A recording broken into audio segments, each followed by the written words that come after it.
Yo, 1 2 1 2 1 2. Can you hear me? No, I can't. I can't hear myself at all. I can't. I can't. Yeah, yeah.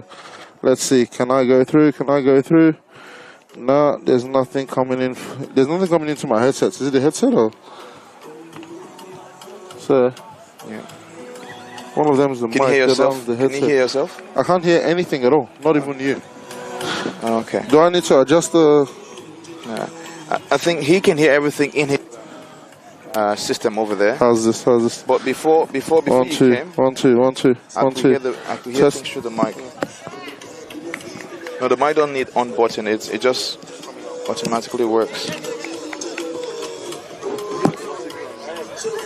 Yeah, yeah. All right. So, Sorry. who hurt? This is the first one, is it? Yep. See that? This one. Yep. Now you heard it when it was here. Okay, now I can hear it. Ah, perfect. Yeah. Yeah. I can Okay, hear that's it. myself.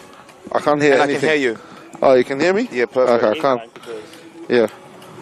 Alright. 1 I'll 2. plug this up here and see, tell me if you can hear yourself. Okay. 1 1 2. I think it's nice when you can hear yourself. That double plug in that didn't seem to work. Yeah. Okay. Okay. That double plug, you should be able to, that black one there, Yeah. dropped off the left. Yep.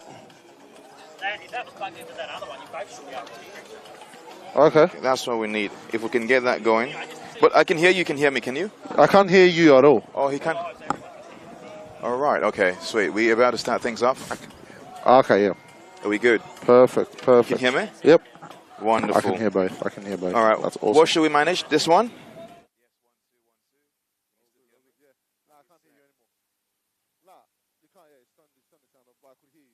Yeah. So it's worked. Perfect.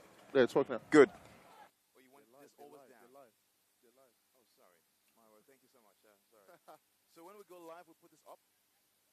Yep. Yep. Yep. Okay. All right. Sweet, sweet, sweet. Do we need to do anything else now or just leave it as is? Yep. Okay, when we start? This one? Yeah. Ambience, okay. Just turn it high a bit, maybe like here. Yeah, I want it. Yeah, I want it like that. Yeah, I'll get at a good rate. Sweet, thank you. Perfect. Yep.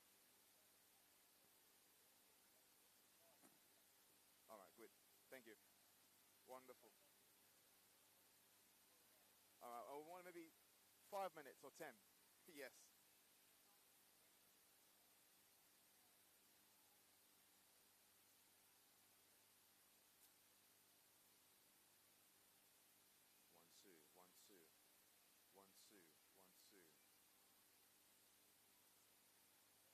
One block on this side.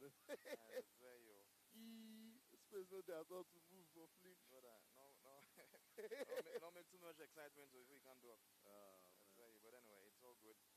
This is It's still a bit warm.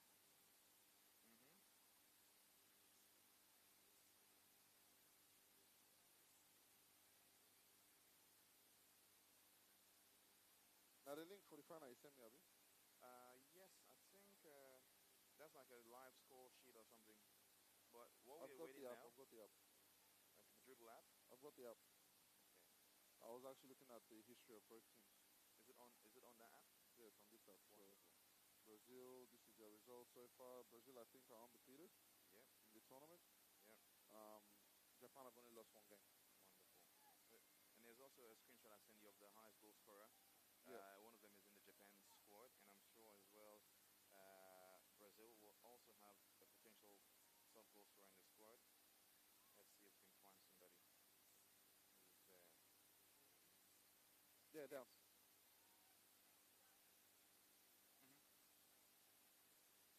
Okay. Leave it live to the blue line, yeah? I was in Lebanon, coach. The hell?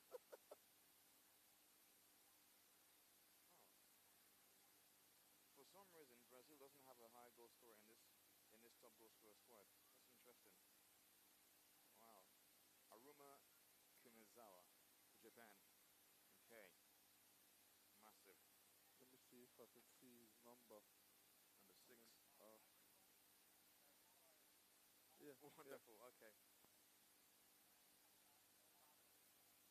Yep. Alrighty.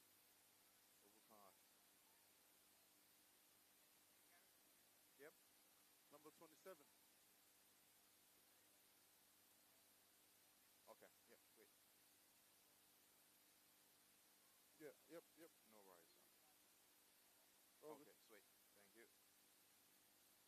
Alrighty.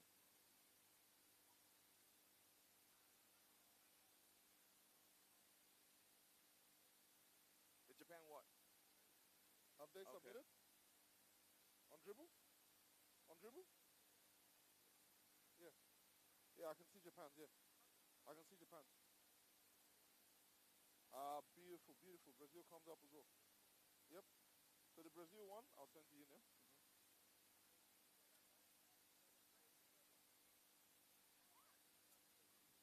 Okay. All right. You don't have a hard copy? You don't have a hard copy? No. All good. No worries. All good. All good. All good. No worries. All good. All right. Easy. Nah, this is good. This is good. Hard copy is always better, bro. It's all good though. Yeah, actually, a hard copy is better. Yeah, we're waiting Just for. Yeah. tell them not to kick a Mo, ball here, man. Mo, do me a favor, yeah. If you could find us an A4 paper, with a pen. Just, Yeah. I want to. A4 pen. I've got a pen. I've got a pen. I've got a pen. I got my whole coaching set up here. I should have a pen. If not, I've got a marker. So. Maybe 2. Yeah.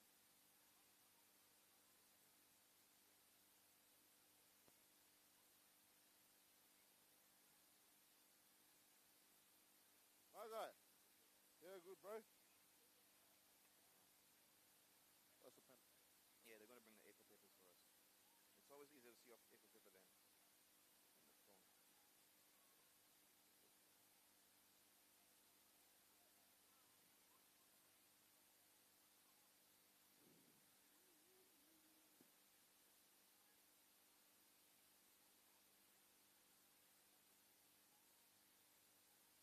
No one's allergic to any sprays here, are they? You just got this insect.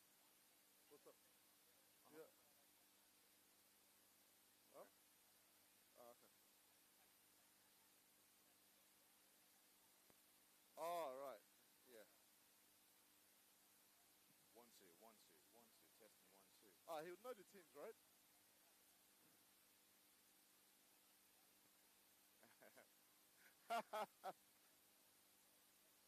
Four minutes before kickoff. Oh, okay. So is our referee Matthew? Is the referee Matthew? Oh, okay. No, they were saying it's Matthew. Matthew Breeze. Matthew Breeze.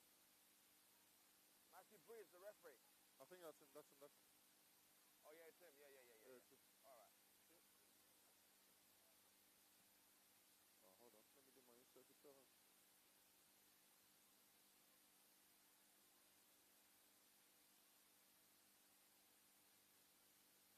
I know I have to do downs for air today. All these insects. Then.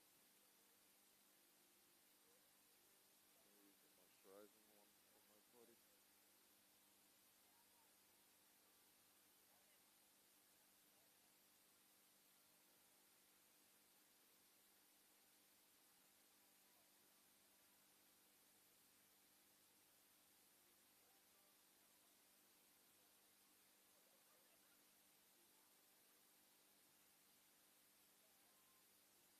There we go. Insect repellent done. Still did it. Yeah, still there. Let's put this one down for me. Under the table? Yeah, Put it under the table. Don't step back too much. I did tell you. Yeah. Huh? They have nothing? No paper at all? No paper at all? Actually, give me that bag, sorry. I forget to say me safety coach. I got my stuff in this bag. Okay. So normally when I print my team sheets, all my team sheets. Yeah, sure. All right. When I put this one up, we're gonna be on a different level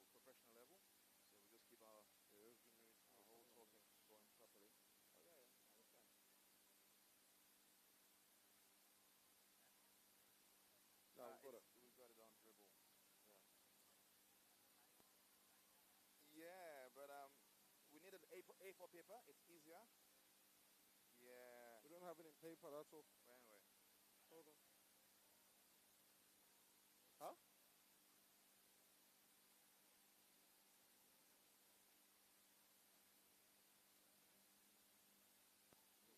The one day I need them. Now Brazil you sent for me. Oh yeah, sure. Japan, they're on their way today. I'm thinking I can't. Okay. So I'll just come on the keeper. I know put the keeper for the one where I send you. So I'll send you the keeper in name. Send in more Christian.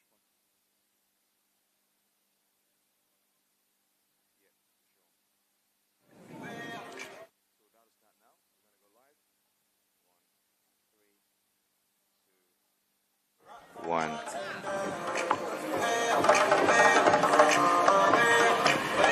Well, good evening and welcome to the African Football Association.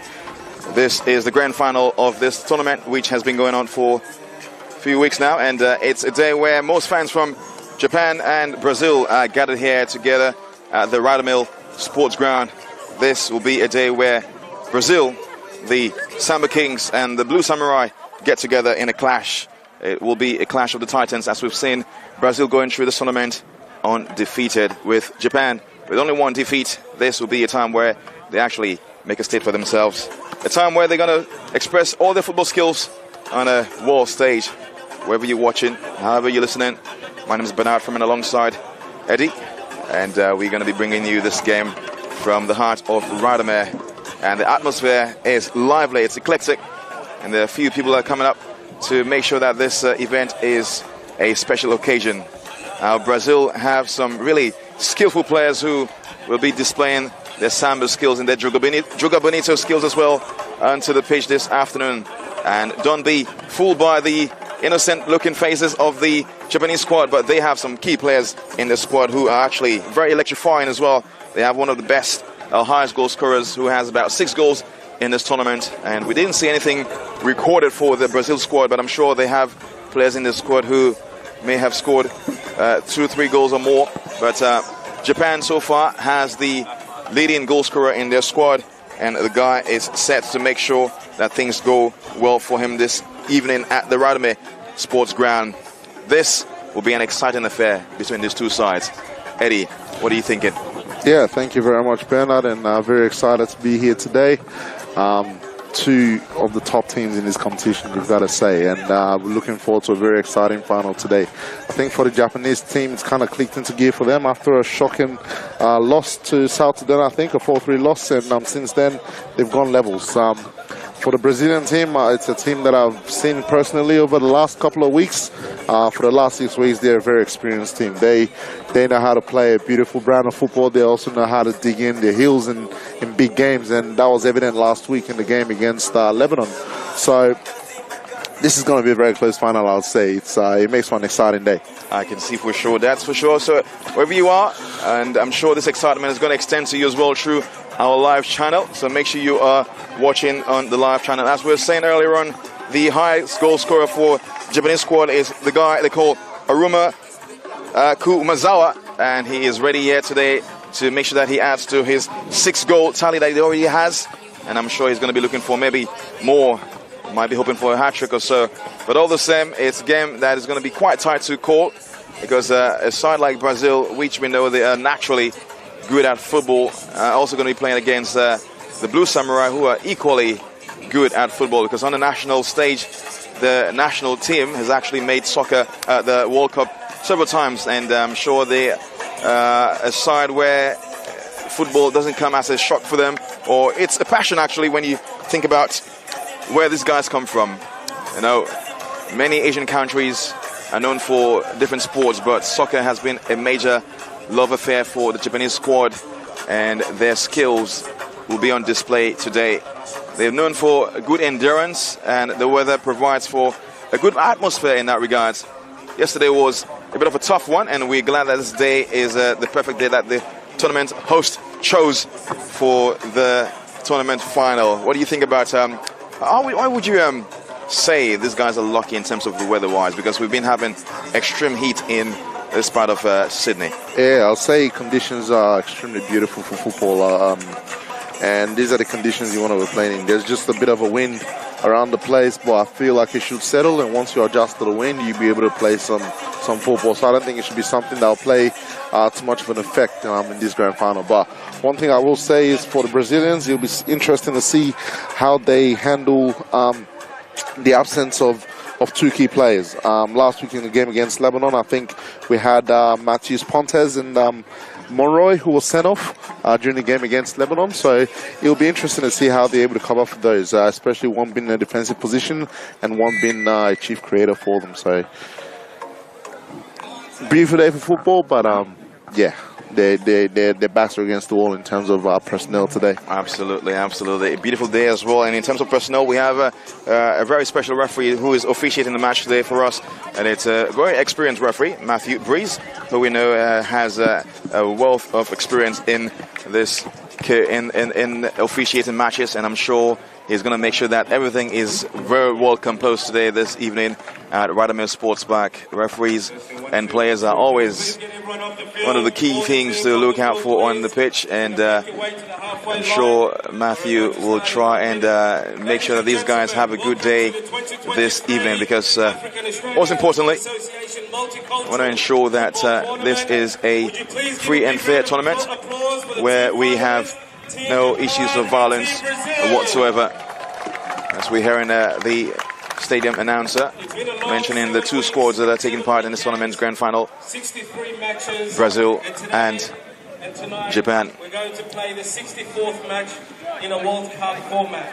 32 teams, 64 matches, 800 odd players registered through a dribble, and this is the finale, ladies and gentlemen. Thank you for joining us. To start us off with tonight, we've got our wonderful Lucky and the African Drummer Show. They're going to have a bit of a show for us here. Enjoy for the next 5 or 10 minutes. Thank you. As we know, we have live entertainment going on as well on the ground, and we have Lucky Latte Band entertaining the crowd as things begin to gear up for these two sides who have made the grand final today at the African Football Association Grand Final Tournament. And this is called the Sydney World Cup, wherein we've had 64 teams taking part in this tournament. And it's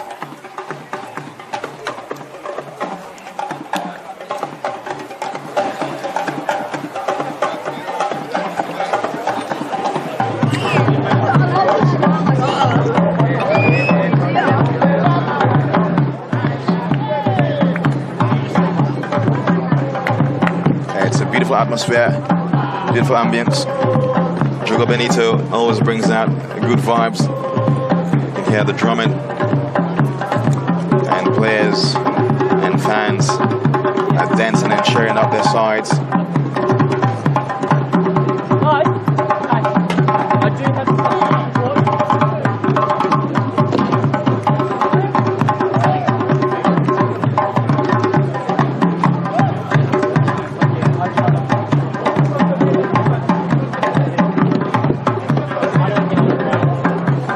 Few players who have been on 6 goals in this tournament, but the only one that made it to the grand final is that of Aruma for Japan.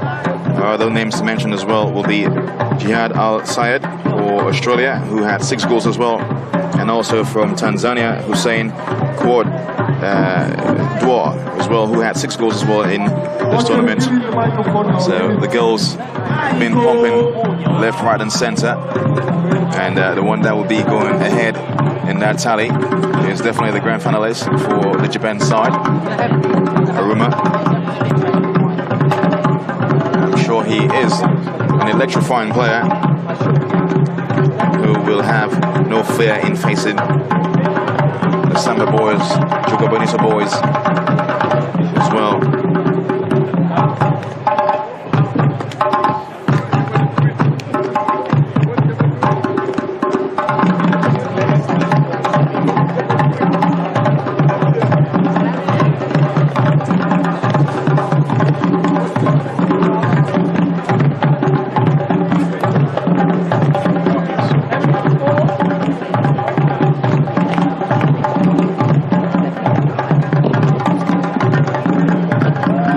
we've seen these two sides gone through this tournament to reach its climax. And it's safe to say this will be a pulsating grand final.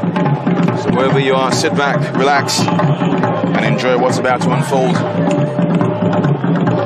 And just to give us a bit of while we enjoy the entertainment, I think we'll go through the run that both teams have kind of made to the final.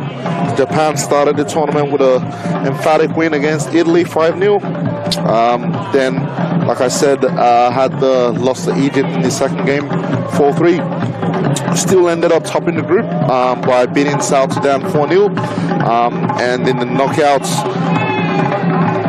devastating win against Palestine, 8-1. So, you know, it shows how much they really wanted to stamp their authority on this. And in the quarterfinal, beat Tanzania after going down 1-0 by 3-1.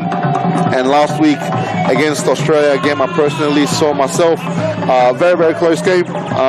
Started the game strongly, scored a goal in the first half through Rayo Kato.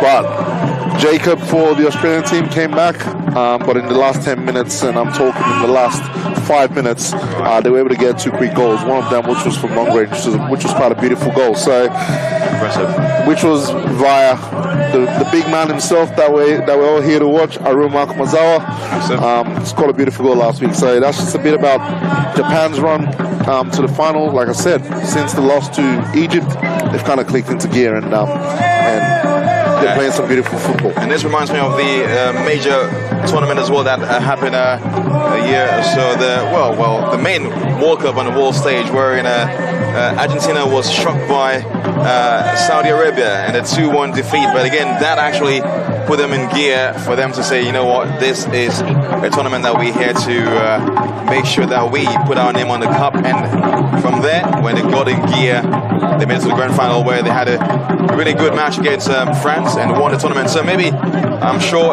Japan might be saying the same thing for themselves. You know, sometimes you need a bit of a wake-up call to ensure that you're playing in the right mental space. So today they'll be playing one of the giants of this tournament in Brazil, and Brazil will not hold back in terms of showing their flair and their creativity. Do you think Brazil will be a team that will play a simple football, or play something a bit audacious, or just play what the coach might have told them? Because eventually they have to play according to what the coaches absolutely. And I'm just going through Brazil's run to the final, 2-1 win in the first game against Tunisia, then a 1-0 draw with Guinea. Did beat Bosnia 5-0, and knockouts, very, very closely contested game against Chad, which they won 1-0 in the second half of that game. In the quarterfinals, they were able to beat Morocco again, which was another very, very, very close game. After going up 3-0, they went up the game that went to extra time, and had to score a couple of goals in extra time to be able to take that win. And last week against Lebanon, which was a very, very contested game, a very physical game, like I mentioned before, somehow they were able to win the game with two red cards, courtesy of an error from the goalkeeper. But at the end of the day, you get here how you get here, right? And just to answer your question from before, what I'll say is they can play any brand of football. They're a very, very experienced team, and they'll be bolstered by the addition of Pedro Almeida today, who's I think hasn't played too much in this tournament, but he's definitely starting today, and he brings a wealth of experience to this team. He'll bring that creative spark, he'll bring that creative flair, but personally, from what I've seen with these guys, they can play any brand of football they want. So it just depends on what Japan brings to the table. Brazil are definitely going to be looking to match that. Absolutely. And we're hearing the announcement there from the ground announcer. The multicultural football tournament for the last 3 years, and we hope this partnership continues for many years to come. This tournament also wouldn't be possible without the support of very important politicians. For many of those who will be coming shortly today for the grand ceremony or the presentation at the end, to hand out the trophies and the medals to both teams. You want everybody or you want... But those politicians will be coming today: Ms. Donna Davis, MP, Parramatta MP, Ms. Linda Volz, a member for Auburn. We also have Ms. Julia Finn, the member for Brownville. and many other prominent politicians. We also have with us here today the Cumberland City Councillor, Dr. Sabrine Faruqi. Can you give a round of applause to Dr. Sabrine Faruqi, who joined us, Councillor Faruqi from Cumberland City Council, who's here today as well. And there'll be other councillors joining us from Cumberland City Council as well. Ladies and gentlemen, we've got your two finalists. The referee is ready. Mr. Matthew Breeze, the international FIFA listed referee, Mr. Matthew Breeze, along with his ARs, assistant referees. Ladies and gentlemen, we give you your two grand finalists, Team Japan and Team Brazil. Give a round of applause, ladies and gentlemen. Thank you. Enjoy the grand final. As you said, we enjoy this grand final where South America meets Asia, and this. It's going to be an exciting affair here. Juga Bonito meets the Blue Samurai, and they are lining up for this pulsating-looking grand final. This will be a wonderful affair. Chemistry will be seen between the Brazil players, and so the same thing as well can be said for the Japanese players, who I'm sure have been playing together for a long time. We're going to have the national anthem. And as we keep things going up, national anthems will be played for both sides. By the way, we acknowledge the traditional land in which we stand and we meet today, the Darug people. We respect to their elders past, present and emerging. And this land was, will be and always was Aboriginal land. Ladies and gentlemen, would you please stand up for the national anthem of Australia?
That's the national anthem for the main host nation, Australia. Please remain standing.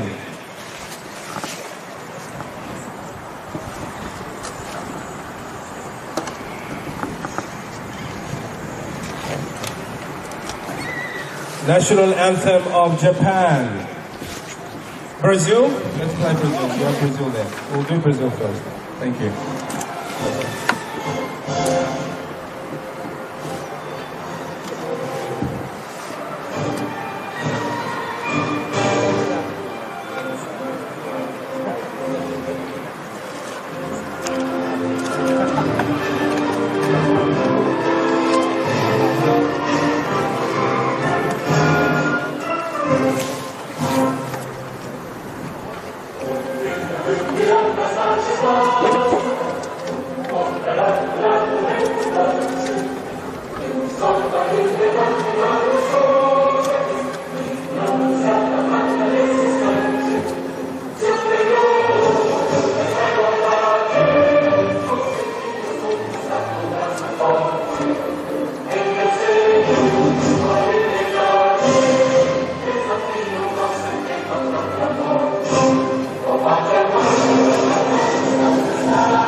for Brazil, the national anthem. Ladies and gentlemen, please remain standing for our final national anthem for today.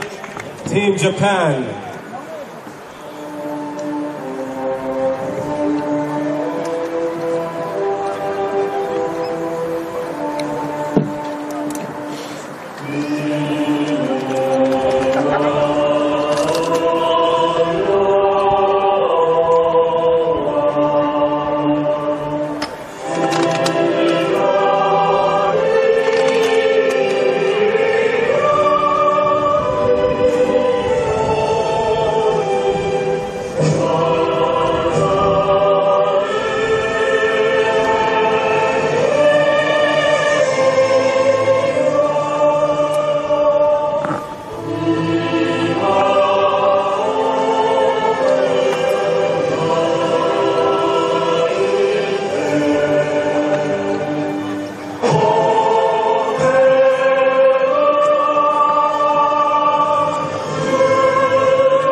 Ladies and gentlemen, thank you so much for your patience. Would you please continue to give a big round of applause to our two finalists, Team Japan and Team Brazil. May the best team win. Ladies and gentlemen, please make sure you stay back at the end of the final today for the presentation of the spectacular fireworks that will take place at about 8:30 p.m. You don't want to miss it. And if you know all your friends and family, make sure you tell them to come to Rydalmere Park tonight. Thank you very much, ladies. Enjoy. Have a wonderful grand final. And indeed, this is the grand final for the Sydney World Cup right here at Rydalmere, home of Rydalmere Lions Football Club. And that's where our grand final has been held this evening. It's cloudy. It's a bit cloudy with a chance of meatballs, you might say. But I can only hope that this goes quite smooth for both sides this evening. And as we know, this will be a final where the champions will be celebrated in grand fashion with fireworks as well. Afterwards, the fans are all ready and eager to see what's going to unfold in this game this evening. An exciting grand final ahead of us. So wherever we are, once again, make sure you're watching and staying close to the screens. Brazil are already hyped up for this one, and so the Blue Samurai, who are also very much excited about today's contest. And as we've said earlier on, that these sides have been somehow undefeated, well, with only Japan having one defeat throughout the tournament, but Brazil has been undefeated throughout this tournament, and as a result they seem to be the favorites for this evening's contest. But Japan has equally a tough side to make sure that this is not a smooth sailing for either party. Our kickoff is on the way, and Matthew Breeze is ready. And everything is on track. The referee is giving instructions out there to ensure the ambience is perfect for today, ordering that we have enough visuals, enough light on the pitch, and that has been attended to, or is being looked into.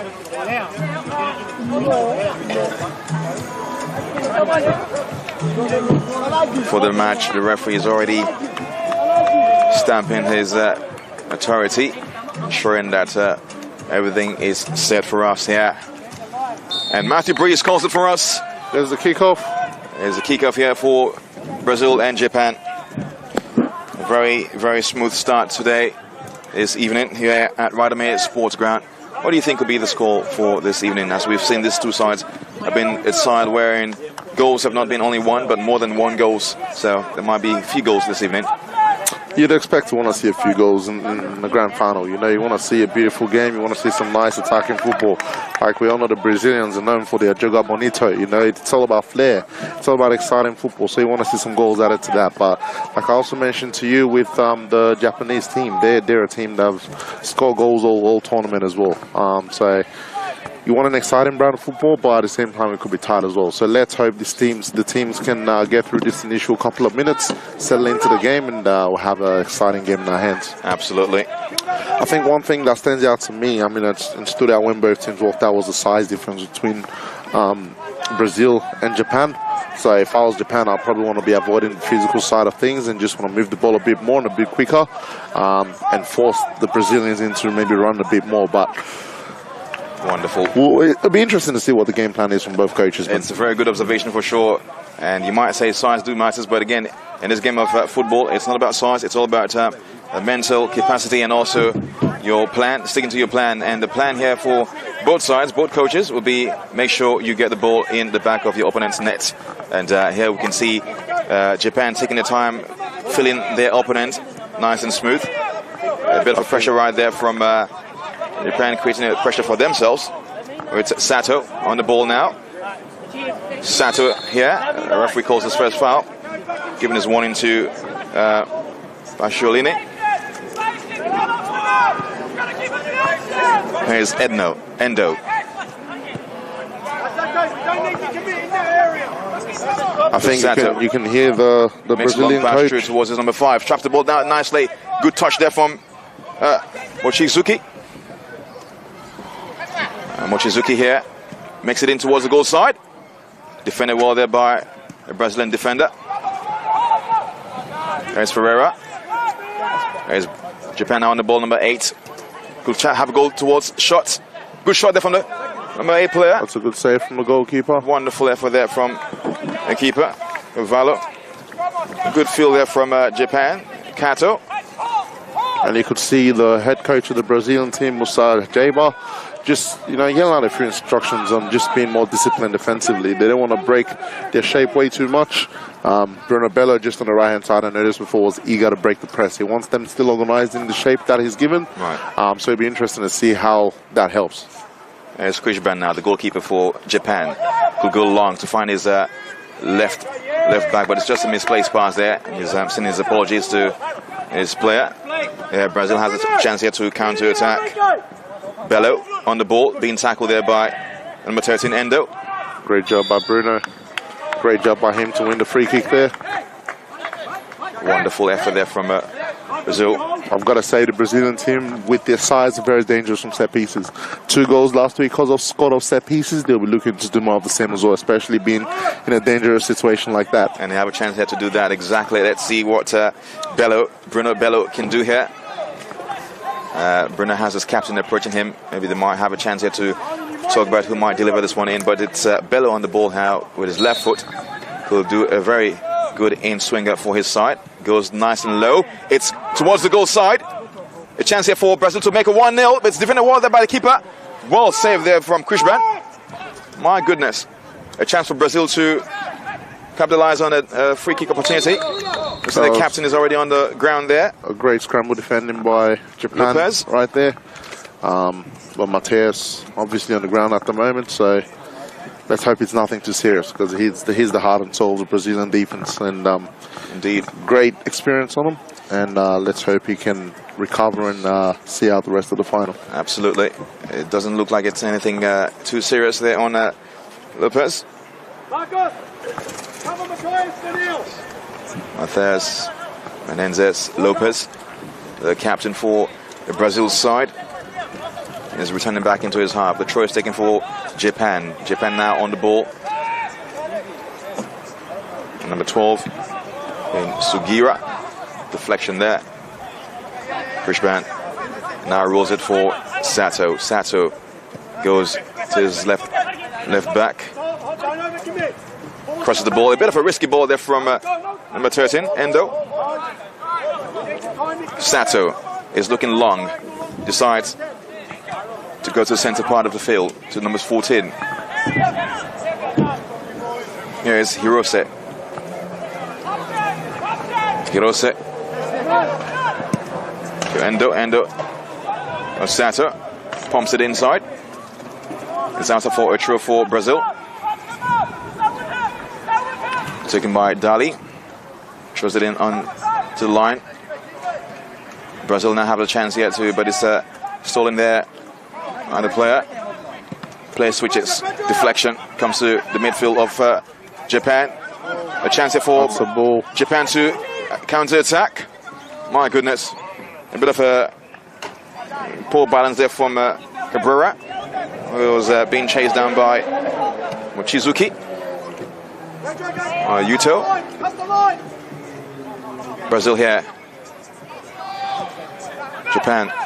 Good turn there from the player. Kato. Referee sees a foul on Kato.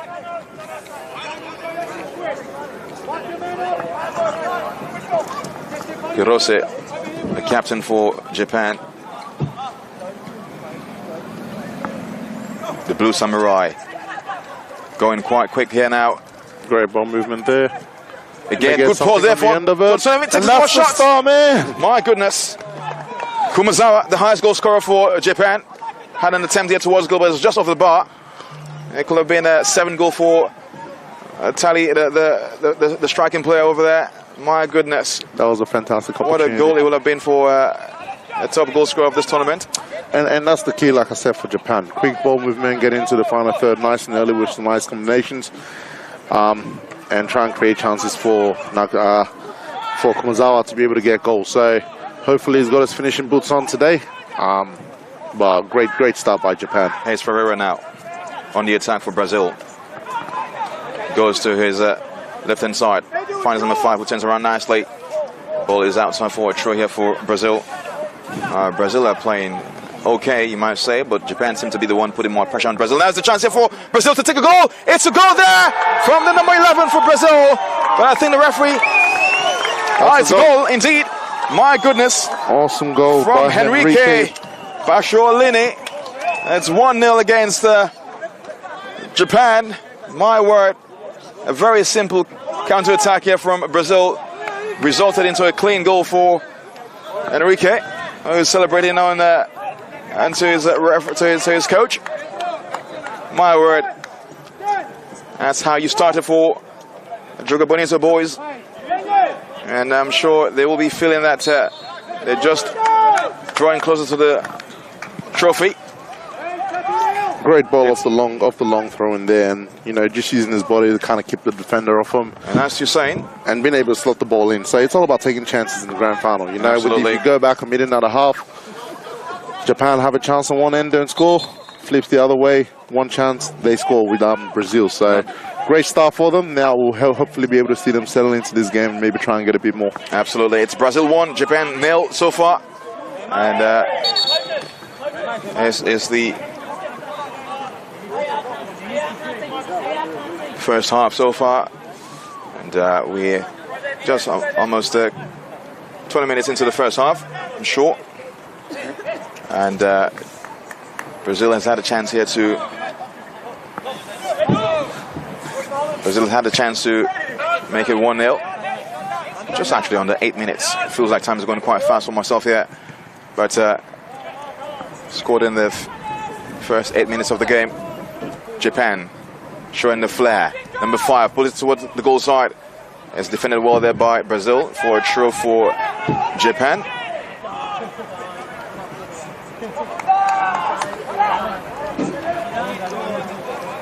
A throw here taken by Endo to his number 26. Hirose. It's stolen. Here's the goal scorer now, Henrique. It's an offside goal. Good spotting there from the referee. Brazil will be coming out with all creativity to ensure that they get one more goal to just ease up the pressure. Japan will not be sleeping. Aruma makes it long towards his striking partner, who traps it down. That's actually Endo to Aruma. It's a long-range pass there.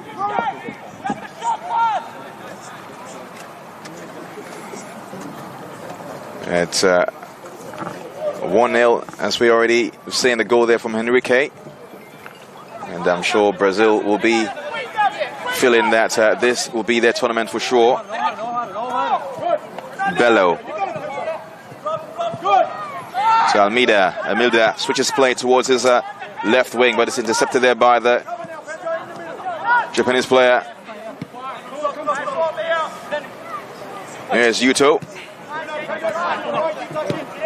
To Endo. Endo. To Hirose. Hirose goes to his right back. Now here's Sato. Trying to chase the ball, but he left it for his left back. Being pulled back here. Rayo. Kato. Good play there from the Brazil player. Japan have to start again and reset. Absolutely. It's all about going forward and coming back again. If you don't see any chance, make sure that you just maintain possession, because possession can sometimes do win game for you. And Japan are trying to play in that fashion, trying to draw Brazil into the deep inside and go long. I'm sure that's their plan. What do you think could be Brazil's game plan, Japan's game plan here for getting a goal? I think just exploiting the lines. What you can see is they've got a nice 3-2-4-2 build-up mix that they're working on, and they've got some other players working the channels at the moment. So you can see just down here on the left-hand channel with us, you've got Shizuki Yuto. is there. Yeah, takes and it towards just the goal received side. the It ball. could be a good delivery here. My word. We just Well done. we just spoke about Yuto right there, occupying the left-hand channel. You know, trying to Absolutely. make sure he's stretching out the Brazilian defense, and they're That's doing the what same they're on doing. both sides, which creates some channels inside for other people to occupy. So it's hard, given the Brazilians want to play a 4-4-2 mid-block kind of style, mid to low block. It's hard to cover all 5 channels, so it gives them a problem. So if they can build up from the initial shape into the final third, then quick combination, they might be able to get out the Brazilians. So Absolutely. What a play here now for Brazil. Another chance to make an attacking attempt here. It's done well. Nicely played there from the Japanese player. great first On time the ball. attack here now. Intercepted there by the defender, but Japan still in possession. They're going for the counter attack here. Has a chance to deliver a ball inside, keeping possession nicely. Good play there from number 21. Goes to his number 15. I think Shooter. patience will be key for Shooter loses the ball. Japanese today. Here's Brazil trying to get out of danger. Releases the ball nicely. Good turn there from the Brazilian. On the attack here again is good play there from the Japanese midfielder. Kato in possession. Hirose switches the play to Endo. Endo here now for Japan. Good delivery there from Endo to his number 27, the highest goal scorer for Japan. Delivers the ball nicely inside. Might have called that to be a deflection on the hand, but referee didn't see anything doing there. The ball's been chased here by Sato in his half. Tries to keep that one in, kept it in. Goes towards his number 26. And Hirose does a good delivery from the outside. This is an offside call. The referee saw that offside, and the keeper was onto the task. Cavallo, who hasn't been troubled that much in this first half so far, and is going to ensure that he keeps a clean sheet for the first half, maybe try the entire game, and it might be the hero for his side. And so far, the goal we've seen for Brazil is from Henrique, just in the 8 minutes of the first half. Here's Japan now in possession.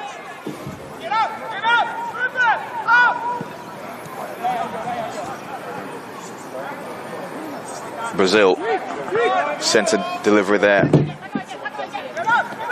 Mateus Marlon defended there by Yuto.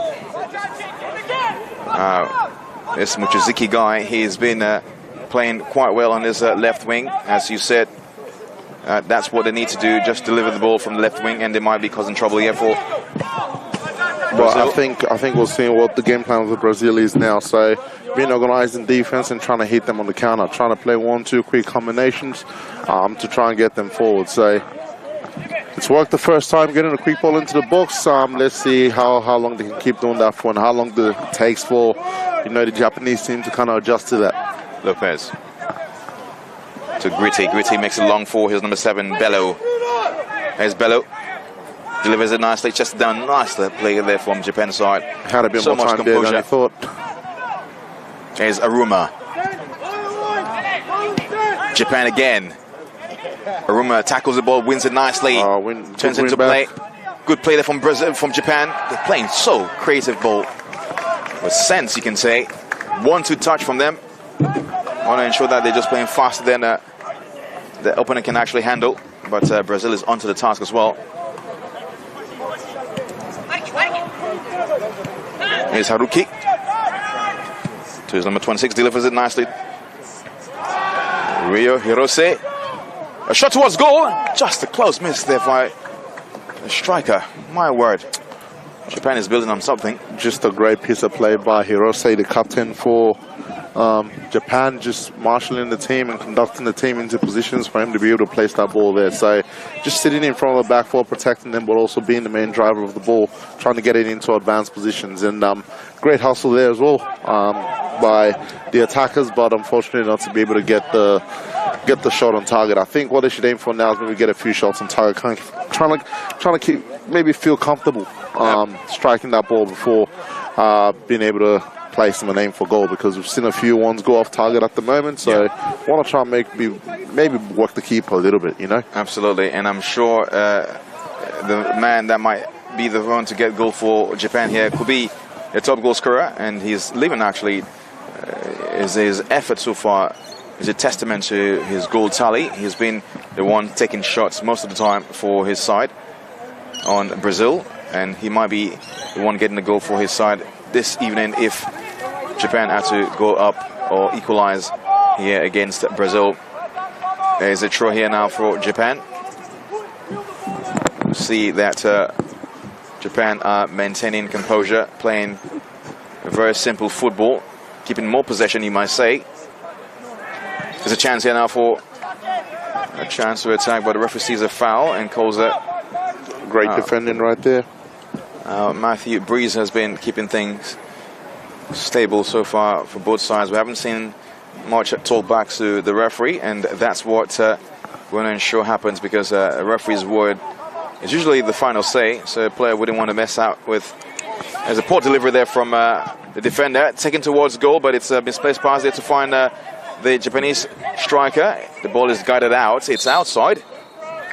It's a silly play there from number 2 for Brazil, Marlon. Just watched the ball go outside and kicked it when it was outside. So resulted in a throw for Japan. Japan here now in possession. Sato. So it's number 14. In Genki. Being tackled there. Nice turn there from intercepted play. Great win back again. Japan are trying to put more pressure now on Brazil. Here's a good attacking attempt here from Japan. Cuts it in nicely. Switches play towards his number 26, the captain for Japan in possession. Being tackled there. Referee sees a foul. A bad play there from Bruno. So you see the humility in the Japanese player not retaliating at all, even though he had an incentive to do so, but just kept his cool. Absolutely, absolutely. Hirose delivers it nicely towards the goal, but this could just fall into the hands of the keeper. Cavallo, nothing to trouble Cavallo at all. Lucas da Silva Cavallo. Number 1 here for Brazil. Here's Marlon now. Sato and Henrique. Henrique going there full force on Sato. And you can see that Sato is a little bit in pain from that tackle. I think just the 10 minutes or so after the goal scored by Brazil, what you can see is the Japanese have quickly settled into gear, and they've just gone, look, let's just play our football and let's stay patient. They're not trying to rush things. They're not trying to get that goal back, which is great, which is testament to what they've worked on all season, and it makes for such an entertaining game that we're seeing so far. Territorially, I think they've had the better positions in the game. Indeed. But at the end of the day, they still need, you know, a goal for everything to count. So, you know, just something to point out that, look, they haven't, you know, tried to force things. They're still trying to maintain what they've worked on and what their game plan is. So, how long they stick to that for, we'll see as we approach the halfway mark of the first half. Sato. Now to his left winger, who tried to keep the ball inside, but it just rolled out for a throw. Yuto was trying to maintain possession. But yeah, as you're saying, Japan is actually getting back into this game, and they're not rushing things, and that's how the coach might be saying, just take your time, play your football, and you might get a result here. Marlon takes the throw long for his side to his number 10, who links up with Bello. Bruno being tackled there by two players, beat one nicely. Skill there by Bello. Spiking things up here that with the skill.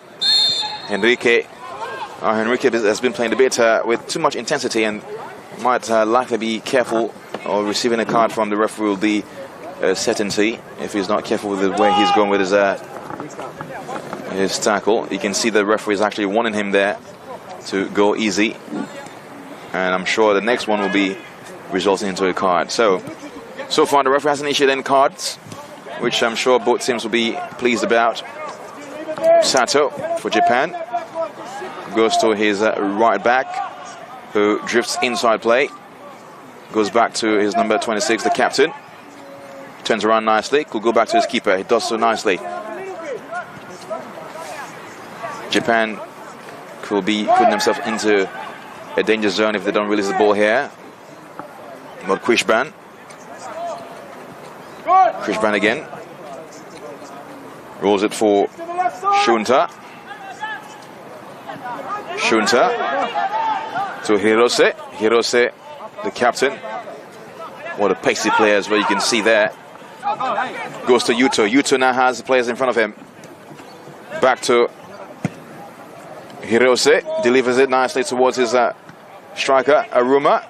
Japan here has a chance to attack. Defended well there. Good play there from the Brazil defense. That's solid defending there. You can see Kumazawa a bit frustrated. He was wanting for the ball, trying to make that run, but just couldn't be found there. So hopefully maybe next one they can find him. Absolutely. We can see that Brazil was trying to do a counter-attack there, but the ball was intercepted there by the number 12 player for Japan, Sugura. You can hear the Brazil coach saying play him offside, referring to the star striker for Japan, Kumazawa. Absolutely. You can see that, I mean, the Japan's coach has been quiet. Not that he's not, he knows, not as there's any need to say anything right now, but I'm sure he might be saying one or two things here now for Japan. This could be a good attempt here for Brazil, for Japan. It's taken inside. What a miss. My goodness. That was the closest Japan has come so far. So equalizing that could have come from Kato, who was matching forward nicely there to get an equalizer for Japan. This place will have gone rankers here for the Japanese fan base. My word. And that came from the hole left behind by the Brazilian captain, Mateus, in at the back line there. He got sucked in by the movement of one of the midfielders or strikers, and it created a space. Like I said, Japan are trying to work all 5 channels in the attacking areas. They're trying to work all 5 spaces, and if they get something in, they need to finish. They've had a couple of opportunities now. They need to get their finishing boots on and get 1 or 2 in there for them to be able to get something today. But absolutely, like I said, credit to them. They're maintaining their composure, but eventually you're going to need to get one of these. But look, let's give a shout out to Hirose. I think he's playing beautifully here today. He's in the heart of everything the Japanese team does. Absolutely. And every good play they've done. He started last attack. Yep. And a few other opportunities. He's been the one, conducting and marshalling that ball into the final play. So indeed, he's having himself a game, but they're going to need a couple of goals for them to feel comfortable here today. You are right there, Eddie. And we'll see a close chance there for Japan to actually make it 1-1. Here's the tally man. For the Brazilian team, you don't want to get comfortable watching them miss chances as well. I've got to point out, when an opponent's missing chances like this, you want to count yourself lucky. But it only takes one for them to get in, and then all of a sudden you've been running all day, you've been defending all day. Absolutely. The floodgates all of a sudden open. So Brazil needs to be careful and need to work out their defensive shape very quickly, because what you can see now is the Japanese team trying to generate a lot more movement, which is pulling the Brazilian players out of the shape that they're supposed to be defending in. So let's see how the Brazilian coach adjusts to what the Japanese are doing at the moment. Here's Kato again, who just momentarily missed a goal here for Japan, but I'm sure if given the opportunity again, he might actually bury this one, bury something. What a play there from Kato. A chance missed there for Brazil to get the ball in attack. Brought down nicely by the player. Japan delivering it nicely towards the 18-yard box, but it's defended well there by Brazil, who still keeps possession. Hirose goes forward nicely. What a player he is. As you're saying, he's just the machine behind Japan's whole team so far. He's almost everywhere. Sato rolls it to his left back, to his right back. We see Japan just coming back now to invite a bit more pressure from the Brazilians. Hirose. And then trying to hit them with some quick combination plays between the lines. Hirose again. Good delivery there towards Aruma. Gets the ball, been tackled there by Malon. Aruma goes to his number 13, who goes to Yuto. Yuto drifting towards the center part of the pitch. Koyama, misplaced pass there from Genki. My goodness. Japan is trying to build something up here, but it's not happening going forward. Sometimes the chemistry is there, but sometimes it just wanes away. And the coach might be saying, just take your time when you're up front. In the halftime talk. Here's a chance now for Japan. Aruma tries to link up with his number 8, but there's no one's there. Yeah. That would have been a good counter attack there from Japan. They still have a chance here to actually get a goal in this first half. Hirose. Oh, great move by Hirose. Been tackled there. The referee didn't see anything doing. Unfortunately, no support there in midfield for him, so had to lose the ball. I mean, running through 3 people is hard enough. Brazil playing in their 18-yard box. Cavallo to Mateus Lopez. Lopez to Malon. Malon now goes to his number 10, who has been tackled from behind. Referee says a foul there. The referee is going really easy on the cards, haven't given anything so far, which is a sigh of relief for the coaches and even the players as well, because, mind you, 2 yellow cards means you're out of the game, and I don't think any player here will want to get a red card in this grand final. It's a grand final between Brazil and Japan right here at Rydalmere Lions Football Club.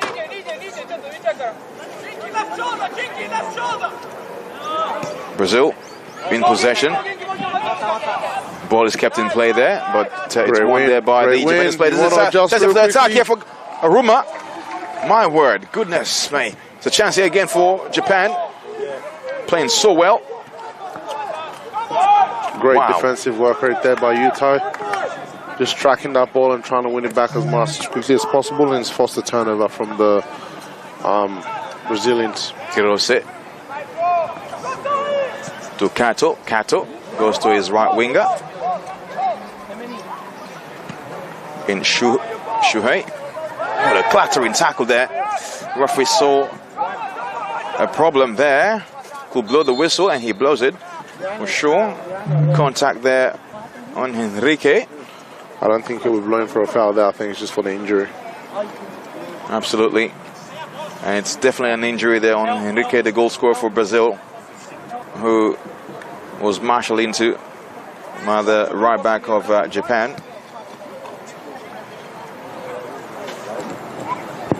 It's 1-0 here against Japan. Goal scored there by Henrique, who is actually on the ground now, trying to nurse an injury. And it's not a game plan from Japan to injure the goal scorer. It's just an unfortunate clattering there from the Japanese right back. Once again, with every injury, you're hoping it's nothing serious. Absolutely. As we know, most of these players might be taking part in doing this as a way to really stay in form as well for their main league seasons, which comes up, I think, next year. So this is also a good opportunity to build up the fitness level as well. As we already know, every game played is an opportunity to stay fit. And these players look like they have all the gas they need for a 90-minute run here, or maybe beyond that, because most grand finals do go into extra time. And the way things are going here, it might likely be the case. Well, you never know. Here's Sato. Tatsuya. To Endo. Endo. To Hirose. Hirose could go long and goes long to his number 21. in Nagasawa. You could see him Beats his man calling for nicely. Hirose Deliver into the ball back. This could be a goal for Japan. What a miss. What a miss there from Japan. That's run through 3 different attackers in the box. Wow. That would have been an easy tap-in for Japan, but the chance missed there. Once again, if you're Japan, you want to take one of these chances. But if you're Brazil, you can't let them keep creating. So right now, Brazil's winning the battle, but Hirose Japan again. eventually will feel like they can win the war. So absolutely, Japan will definitely feel like they could win the war, and so far it looks like it's all guns blazing out there. It's going very, very, very intense here for Brazil. Pressure keeps mounting for them, and indeed Brazil are not infallible. So there might be a goal here from Japan. Nagasawa beats 1 man, beats 2 men, and is brought down. This could be a yellow card here, we might see, and it's indeed the first yellow card. not a great tackle. Yeah, Not a great tackle. It's not a great tackle indeed. Matthew Breeze sees that this foul needed to be issued a yellow card. And the player was given a yellow card there. And that's Dali. Well,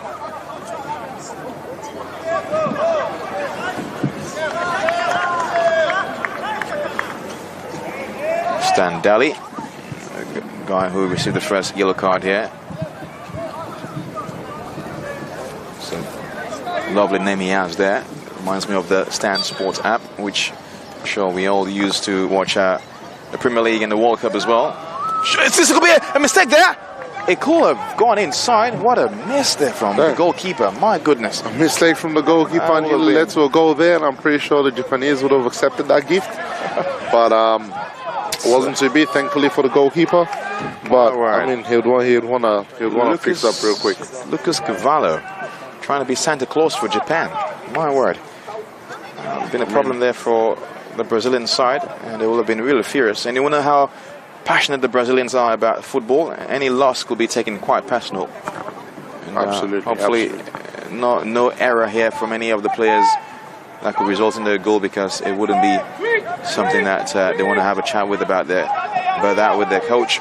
Here's Brazil now trying to fashion something, but been tackled there by the player. Brazil finds Bello. Bello rolls it back nicely. Good play there from Brazil, trying to do Malon here. Malon goes to Bello. Bello has been tackled there by the Japanese player. Hirose deflected there, still in the danger zone again for Japan. A chance here now for Brazil, but Japan wins the ball. Referee sees a foul. My goodness. The captain should be careful there. Must be a card for Mateus there. That was a bad foul. It's preventing an attacking chance. Hirose to Aruma. Aruma rolls it inside right there for his players. This could be a goal here for Japan. Save there from the keeper. My goodness, what a chance there from Brazil, from Japan. This is getting exciting now. My word, Brazil are hurrying up to ensure that they can be at least 2 goals up, but so far it's 1-0. And they are playing with great intensity now. You can see this could be a chance here from Brazil. Well done there. Referee was about to blow his whistle, but didn't see anything happening. My word, what a play. I wonder what must be going through the Japanese players' mind at this point. How many chances? They will feel they've done everything and they've tried everything they can to get a goal. All for nothing. So, indeed, it's going to be tough out there for them. So it's been many chances missed there for the Japanese players, but they're still pushing forward to ensure that they get at least 1 goal before this half-time whistle is gone. And so far, it's not something that Japan will be. We've got about 10 more minutes to go for the first half with 3 extra time. Good stop there from Kanazawa. He rushed his timing. My word, that is a good touch there from the player. I've got to say, the Japanese team are exciting to watch. They seem to be. So indeed. Wow. A bad header there, but it's safely towards Sato, who left it for his goalkeeper. Krishpan. Sato goes long with his left foot. Tries to find Yuta, but it's outside for a throw for Brazil. And here is Marlon, who I'm sure will not be in much of a rush here to take the trip, but it does go quickly anyway. Tries to find Bello, is defended there, falls into the hands of the Brazilian player. Here's Gritty. What a header. Good turn there from Jenki to Hirose. Endo back to his keeper, Krishban. Krishban goes to his right back. In Yuto.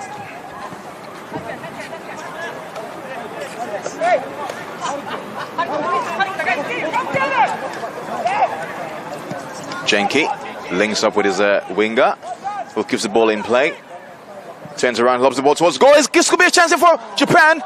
My word. It keeps knocking on the door.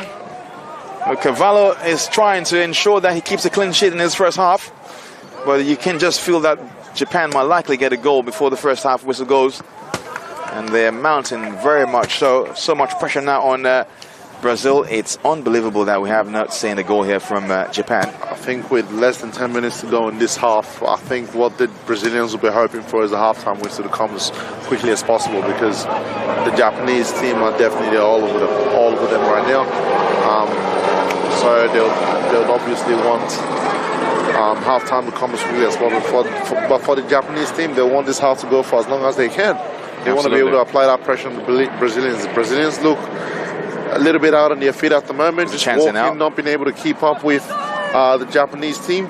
So the Japanese team want to be out there for as long as possible, but the Brazilian team will be hoping for the halftime whistle so they can get back, recover, figure out a way to kind of maintain this lead and see this out in the second half. Absolutely, absolutely. Endurance-wise, you might say the Japanese players are really putting up a show in terms of endurance. They are really running all over the pitch, and you can see that in the likes of their captain, Hirose, who is literally everywhere. Is this a problem here for the goalkeeper, who seems to be in a slight pain here? Yep. I'm sure he might want to be looked at later on.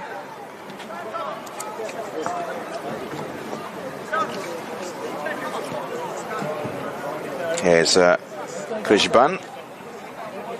Goes to his number 12, Yuto. Yuto links up now with Sato. Sato to Aruma. Aruma finds his player beautifully.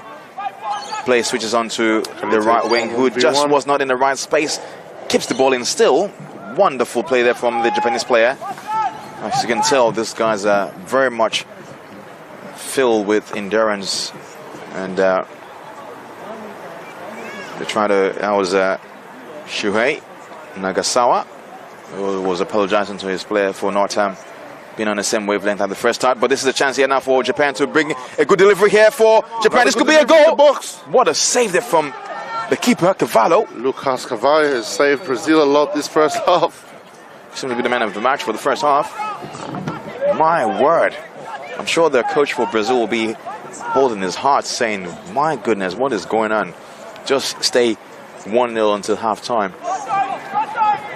Nagasawa tackling the Brazilian player Hirose. Brazil losing a bit of composure at the moment. Well done there from the player Yuto. Sato delivers it nicely, but it's intercepted there. Japan is just keeping so much pressure on Brazil. Yuto to Hirose. Hirose delivers it nicely towards his strike partner, who touches it down nicely, but it's just over-touched, and it's outside for a throw for Brazil. I'll say if there's ever a time for Japan to capitalize on the Brazilians' weakness, it's right now. It is indeed. Because the Brazilians at the moment look disorganized. This could be a chance here now for Brazil, but it's just overhit, and it's stopped there safely by Krishban, who goes to his right. Brazilians are getting quite frustrated, a bit slow to get back in their defensive shape. Kato. As they win that there in midfield, but Hirose there to stop the counter and kickstart the next wave of attack for Japan. A chance here now for Japan to counter-attack. Aruma with the ball here, could get a goal for his side. It's defended well there by the player. My word, Japan trying to make sure that they get one goal before the first half goes. Still in possession here. Hirose now for Japan, goes forward, over touch, but still keeps the ball. My word. What a player, Hirose. Kato. Left footed, developed into the... My word. What a miss there again. Another attack. Wow. Japan are actually more livelier. Goodness me. This is impressive watch here from Japanese side.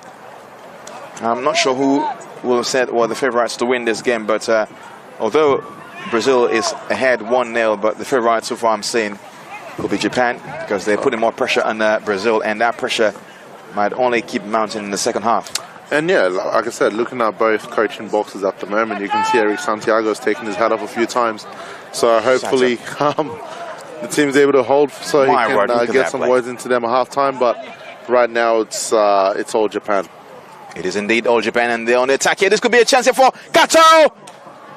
Too soft. Needed a bit more power on that and better placement. Wow. Cavallo has been worked more than Chris Brown this first half, and it might only keep getting more so in the second half. Here is a chance now for Brazil. Henrique thought he was fouled. Referee says nothing doing. He tries to hold up, but there's no support. Even the fan base is getting involved in this one now. There's just no urgency from the Brazilians. I think they're cruising on the 1-goal lead. Definitely pushing it back there. Definitely pushing it back. You might say the player is milking the foul. He's actually on the floor. But yeah, doesn't seem like there's much into that one.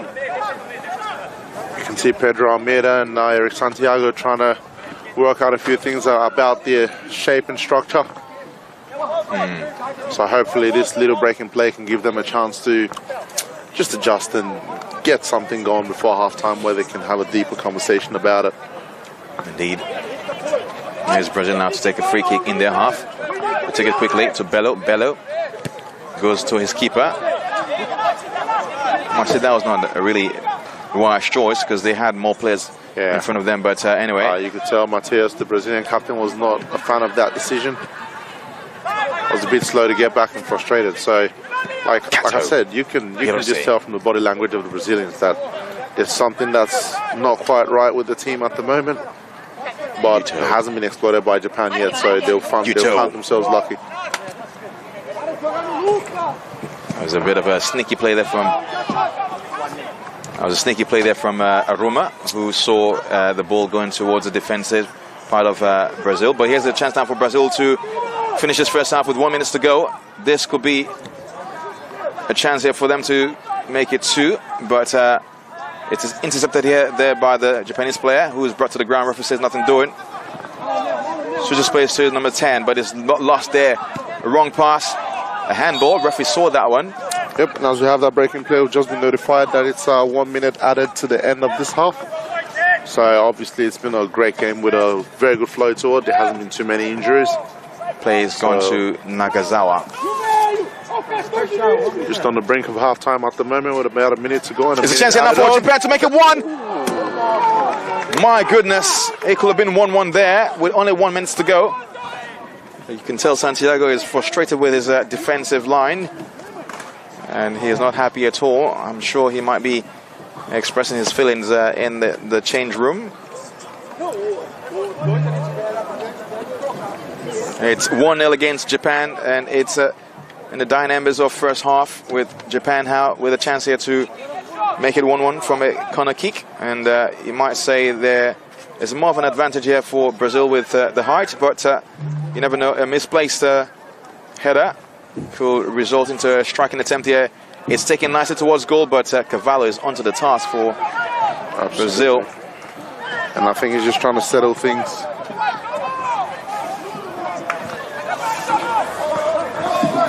And you can see the fourth official putting the board there with 1 minute extra time. Here's a chance now here for Japan. Hirose tries to take a strike towards goal, but it's just over the bar. And you could hear thunders, lightning, sounds of the gods saying it's now time for another ball to come onto the pitch. So we know it might likely be a very wet night today, but we can only hope that this game is done through before the rain begins to pour.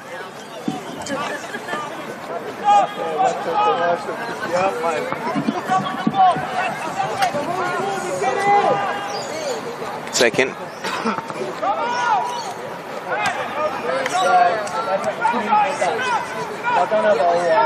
Japan in possession. What a turn there. Risky play. How would Brazil love to get another one before halftime through this counter? And it looks like that could be the case, but referee sees nothing doing, and it's 1-0 here. First half, 1-0 against Japan, with Brazil leading, and the goal coming from Henrique. And it's been a very entertaining first half here at Rydalmere Football Club, home ground, and this is the grand final for the Sydney World Cup, where our two finalists, Brazil and Japan, are in this showdown.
Raised in Parramatta, grew up also in New Zealand.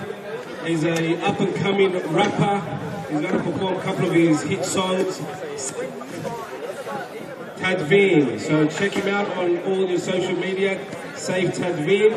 All over to you, Save. Take it over. Thank you. Hey everyone. Is the mic alright? It's good? Yeah, cool. First just wanted to say what a great first half. Amazing athletes, and looking forward to the rest of the game. As Mo said, we'd like to say I'm from Western Sydney, and I'm just going to perform 2 songs here for you guys. New music. This first song is called Pablo. Yeah, 1 2 1 2. Mic check. 1 2 1 2. Yeah. Slum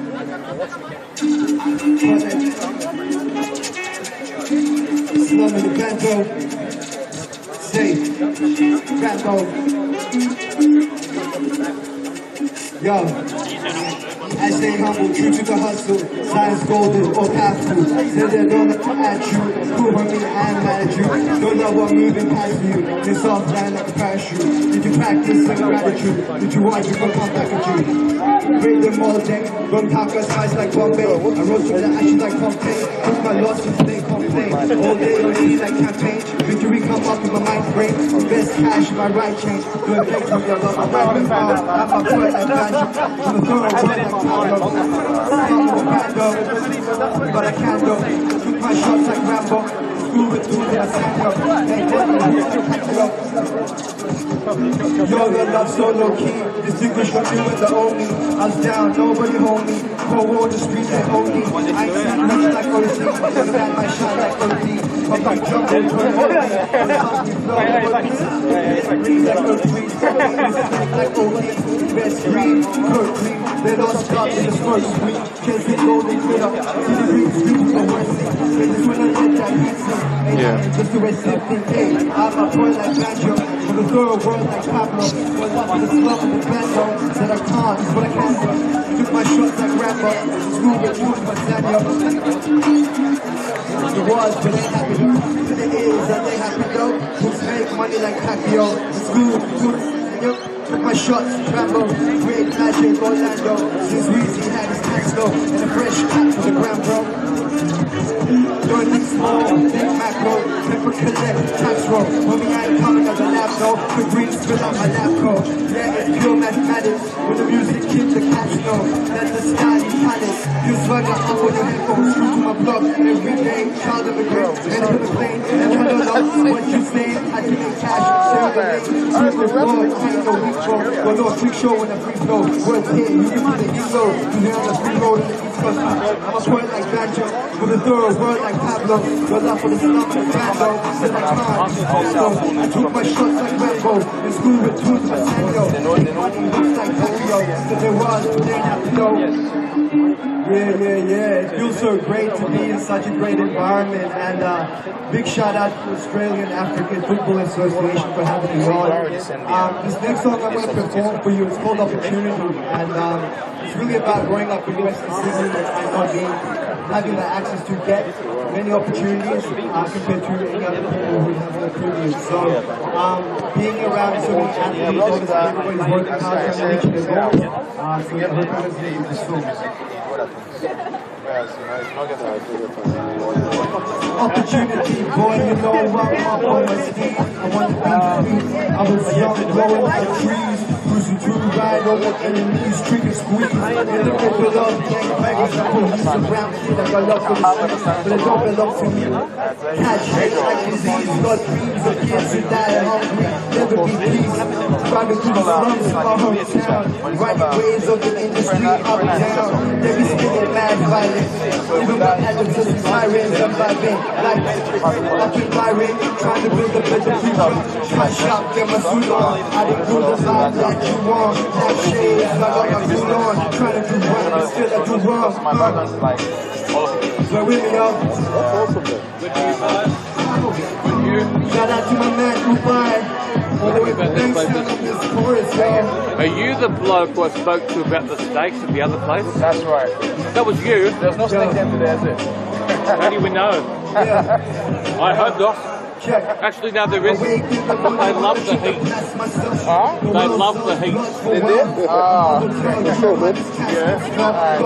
Yeah. But no steaks here. Hopefully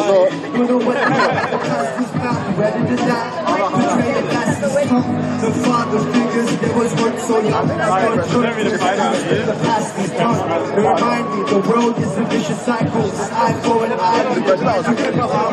In the summer rain, it was late December. In the green village, cutting that timber. I got true pictures on my headphones. I got scars in my heart, but I let go. By myself, good scrap those. Load up the capture the sad times, and I have loads. What am I doing? I've been waiting so long. Yeah.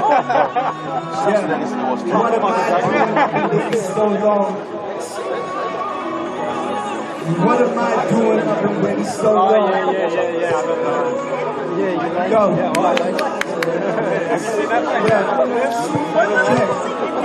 Made you ever for some inspiration, so I wonder, what should I put my faith in? Some kids, I'm facing. I like all hard on the table, it's not like saying, red sin, patience and reinvestment, redirect from the trap. Never judge, I'm a born sinner, it's an environment, they create a code, you know, there was no economics, no pockets like souls, when they go home because they hear someone knocking, I'm not popping, it's a cycle, ain't no stopping, families destroyed, hearts will never open, ain't getting deeper than the bluest ocean, put in work, the future is never certain, no son, hardship will be a greatest lesson. Take my time, you know how it goes.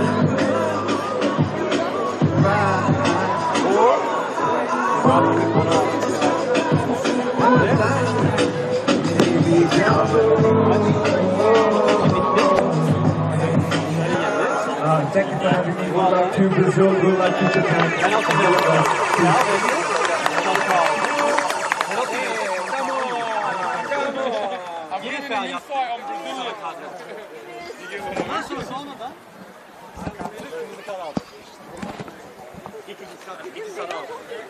Ladies and gentlemen, can we give a big round of applause to Said Tadvi? Conscious movement, rapper. Check him out on all the socials, Facebook, Insta. Tadvi. Thank you, ladies and gentlemen. Enjoy the second half. It's Brazil 1, Japan 0. Who'll take out the 2023 Multicultural Community World Cup champions. Yes, indeed, it's the 2023 Multicultural Community World Cup right here at Rydalmere. We're going to ask everyone that's on that side, ladies and gentlemen, we're probably going to ask everyone on that side, please, if you can come join us on the stands. We need everyone on that side, we need to clear that area. So if those people that are on the fence, all over there, security, if we can ask everyone to come around this way, we need everyone to come onto this side, please. What an atmosphere for sure, and this was a very entertaining first half indeed, as we hearing some entertainment going on in the background. Don't forget, we have big fireworks after the grand final. Please don't go anywhere. Step foot. Big fireworks. As you can hear the grand announcer saying there will be fireworks afterwards, and encouraging the audience here to stay put and enjoy that experience as well.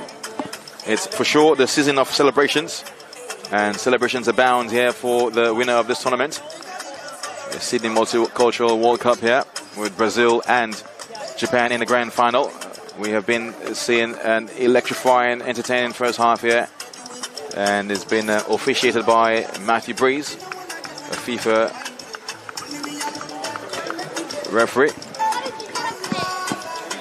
And he is about to call this one for us, and we're about to go for the second half here.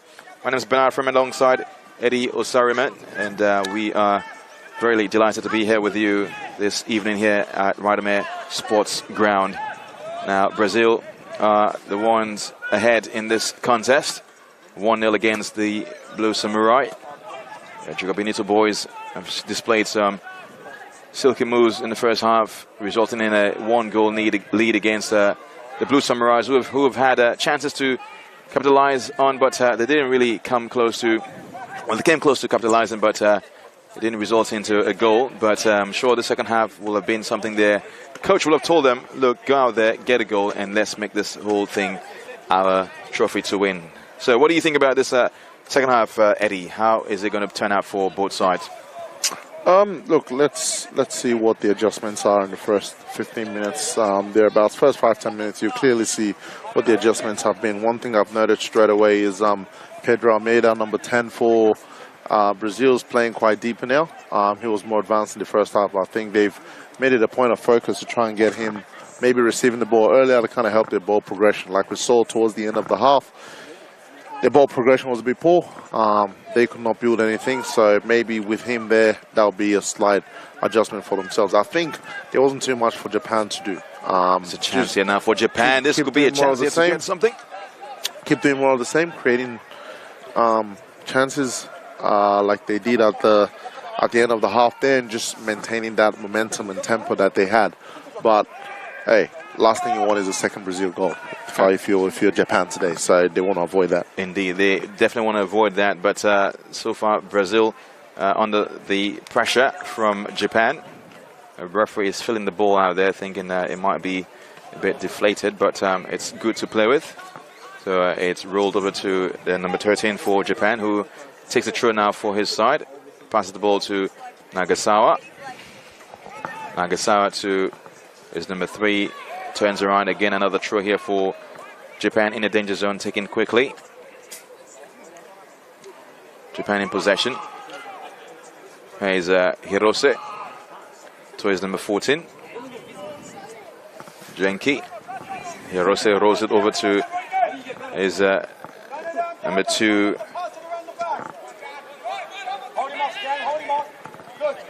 There's what a touch there from the player. Deft one too, to make Enrique looks a bit bamboozled. What a silky play there from Japan. Trying to mount something. They're working the lines very, very nicely. It's Bello now for Brazil. Bruno. A touch on Bruno, but referee says it's a throw here for the Brazilian side. We haven't seen any changes in the first half. We are sure that there might be a few changes there for the second half time. There's a chance here now. Enrique with the ball here for Brazil. Goes middle. Finds the ball there to his midfielder. But it's defended well there by Japanese defender. Puts the ball into the center part of the pitch. The poor touch there from the number 15 for Brazil. Hirose now for Japan. So composed. So composed indeed. So composed. Doesn't rush at all. Feels the pressure and just plays at the right tempo. Just absorbs everything around him so well. It is a dazzling flair. And beautiful hairline as well, you might say. These guys are going well. It's a bit of a missed communication pass there from the Japanese player. Is now Brazil tries to find Henrique. It's defended well there by the Japanese player. Handball, says the referee, but play goes on. Pedro to Dali, who is on a yellow card. Here's Cavallo to Marlon. Bello left the ball for Cavallo. Here's Hirose now, the talisman for Japan, the captain, who has been dominating the first half for his side, being almost everywhere on the pitch. Here's Sato. Chips the ball over to find his winger. Nagasawa keeps the ball inside. There's a chance now for Japan to capitalize on this one. They could get a goal here from here. Hirose taken towards the goal, but it's defender wall there. My goodness. See Santiago not happy at all. He has not been the happiest of the coaches, even though he's leading. Hirose now floats the ball to his number 12, who could take a shot towards goal. Takes it towards goal. Nicely in the hands of the goalkeeper there, who wasn't troubled at all. Cavallo. Lucas da Silva Cavallo. He's still keeping a clean sheet so far. He's trying to kick it long, but the Brazilians are not the quickest to get up the pitch. Absolutely. He's kicking it into a 1v4, and they're kind of hoping for the best, which, I mean, it's working at the moment with Bello winning that, but there's no support around him to be able to be effective. Indeed. So, I'm not sure what's happened at halftime, but they're going to need to either generate more intensity by making subs, or just play a bit more smarter with how they keep possession of the ball. That's right. Almeida was tackled there. Referee says it's a throw for Brazil. Yeah, and Brazil will definitely need more supports in front if they want to play it with that kind of strategy. But so far, it may not be working, but they're ahead 1-0, which is something that they will be happy to have. But again, there's a foul there from Pedro on Hirose. Hirose isn't happy with the way he was treated there. The referee had to intercede. Brazil are getting a bit intense now with their play. Brazil need to make sure they're calm and Shot maintain. towards goal, but it's a bit tamed. That's a risky ball there from the keeper. Referee saw a foul. Brazil need to keep their calm and their cool at the moment, because if you let that translate into your play, then you're gonna be in a lot of trouble against this Japanese team. But so far, they're still in the lead. Who knows for how long? That's right. But The referee. If you're the coach, you feel you need a second goal to feel comfortable in this game. Absolutely. 1-0 is never enough. And here's a referee talking to Pedro, just cautioning him about his earlier incident. But here's a goal kick to be taken by the defender. Davide Gritti, taken long with his left foot. What a good header there from the Japanese player. The Blue Samurais haven't been afraid to go into any tackle despite their stature, their physique. They're going all hard, all out there. Japan now in possession in their own half. The player Aruma was stripped there, but referee says nothing doing. Looks like they got tangled there. It looks like Brazil is trying to actually slow the play down. I'm not sure whether that's going to be a tactic that will work quite well for them. Yeah, They need to be pushing hard. With about over 35 minutes to go, I think It's a long time for sure. it's a long time to start time wasting. Under pressure. So once again, I'm not sure what they've discussed at halftime, but they've got to find a way to manage this game for as long as they can, because I don't know if they've got any ideas on how to get forward at the moment. Pedro on the ball, loses the ball to the Japanese player. He tackled again. The referee says nothing to worry about there, but there's a foul now from number 14, Genki Koyama. We don't need to lose them.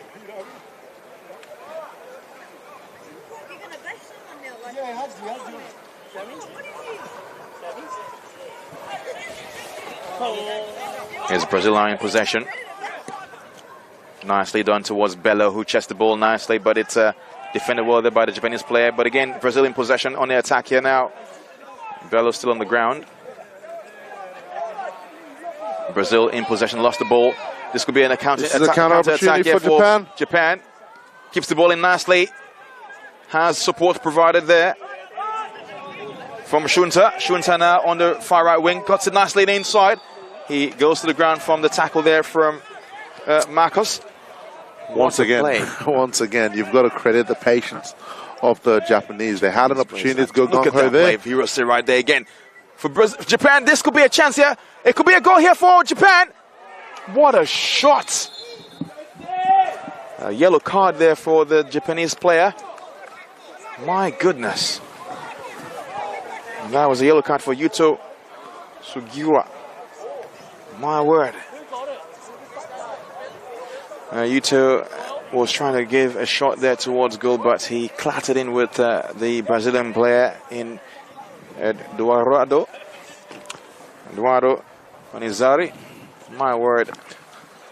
The pressure now in the second half seems to be mounting more than that of first half. Japan will count themselves extremely unfortunate today to come away with no goals here. Absolutely. I think they've played some beautiful brand of football. They've played what you want from a finals game and what you want from a quality opponent in the final. Not saying Brazil haven't, but Japan have definitely brought the game, and Brazil have had to be able to defend that. But the way they play, they deserve the goal so far. They do, and they might just be counting the time where that might happen for them. But again, Brazil here with Malan.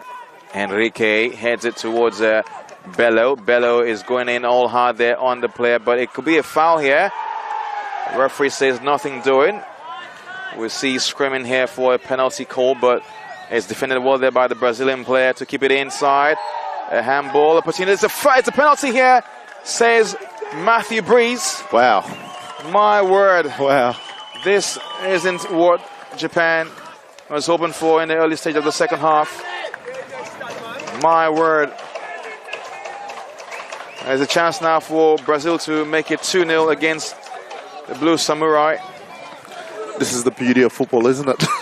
Handball from nowhere. Wow. Now, it's one thing to get a handball, but it's also another thing to get a goal. You've got the Brazilian fans excited for this penalty. And then number 7 in Belo, Bruno Belo, will be taking this one. And I'm sure he is confident in himself. That handball resulted in a shot being taken towards the 18-yard box and it made contact with the defender's hand. The referee saw it. There's Bello now with the player. It's taken nicely by Bello. What a clean, beautiful strike there from the striker. The referee has said another retake. It looks like it's a retake. The pressure cannot get even more worse for the Brazilian player. I think his players rushed into the 18-yard box before the whistle was blown. And as a result, it has to be retaken. That's the rule of the game. The rule of the game is you have to wait until the ball is struck before you go into the 18-yard box. But retakes are the worst. Rush, well, now it's a game of mental. Retakes are the worst. I think he goes the same direction. Taken. You might say the keeper could have saved that one. But again, Belo was up to the task. It's Brazil 2 here and Japan 0. My word, Japan will be beating themselves. And you can see the Juga Bonito there being celebrated there by Bruno. And you can see the excitement in the fan base. Right, the referee might be pausing the time here for Japan, with Brazil taking extra time to celebrate. Look, for Japan, there's still over 30 minutes to go, right? So you don't want to panic. But ideally, in the next 10 minutes or so, they'll be looking for a goal. They want to be able to come back in this. They've played decent enough for them to be still in this game, but 2-0 is a tough lead to concede at this time of the day, and that will be heartbreaking and shattering for them. So let's hope they can maintain the composure they've shown all day. But they need a goal, man. It might be time for Kumazawa to kind of show, what has been touted for all tournament, which has been the highest goal scorer, and absolutely, might be time for him to put it on show today. Absolutely, and you might also say maybe there might be a time for the coach to be looking at the bench and see who he might bring on to spice things up for his side. This was a good touch there from the player, Pedro. Pedro goes to his left back, who finds Dali. There's the Japanese player on the attack now, for his side. He's fouled. My word, Magriti.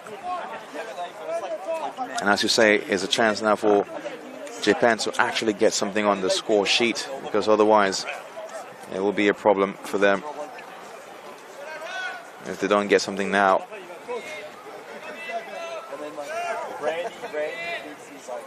Here's Hirose. Saw a run on the box and thought wiser of it. So they're going to be a bit more patient still in terms of trying to generate the opportunities, which is Sato, Hirose. What a turn, what a player. Still in possession here. There's a chance now for Japan to make something happen from this one. Keeping possession nicely in a danger zone against Brazil. It's Kato. Hirose. A poor touch there from the striker, and it results into corner kick here, says the ref, who first pointed towards the goal line. Says it was a goal kick, but read the instructions from his linesman to say it's a corner kick here for Brazil, for Japan. And the score line here says 2-0 against Japan in the grand final of the Multicultural World Cup. We'll see changes about to be made here for Brazil.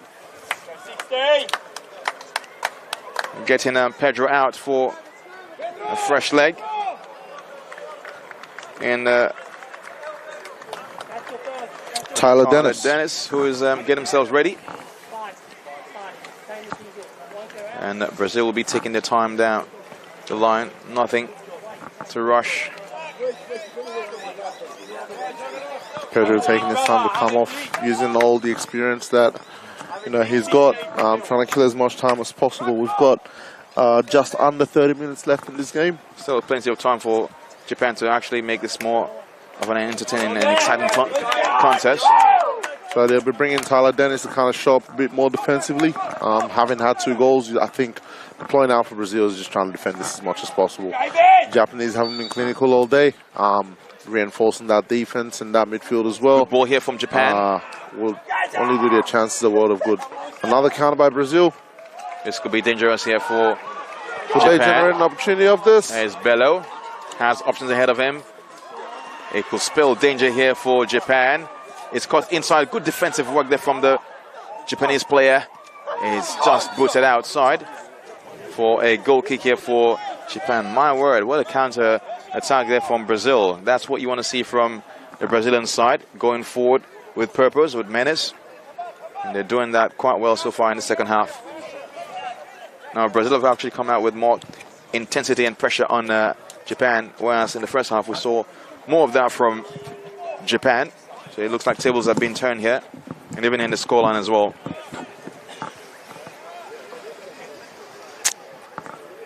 There's Brazil, the goal scorer for the penalty, who was tested twice at the penalty box. Bello. The referee saw a foul there on the player. Japan wants to be playing quick now, because there's no time to waste.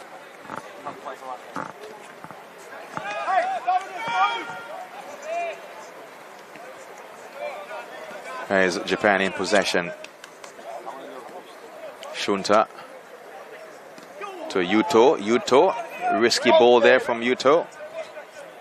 Genki. Again, the rest of the Brazilians decided not to commit on the press. Shunta has options in front of him. Slows the play down. Goes forward nicely as well. Drifting to the center part of the pitch.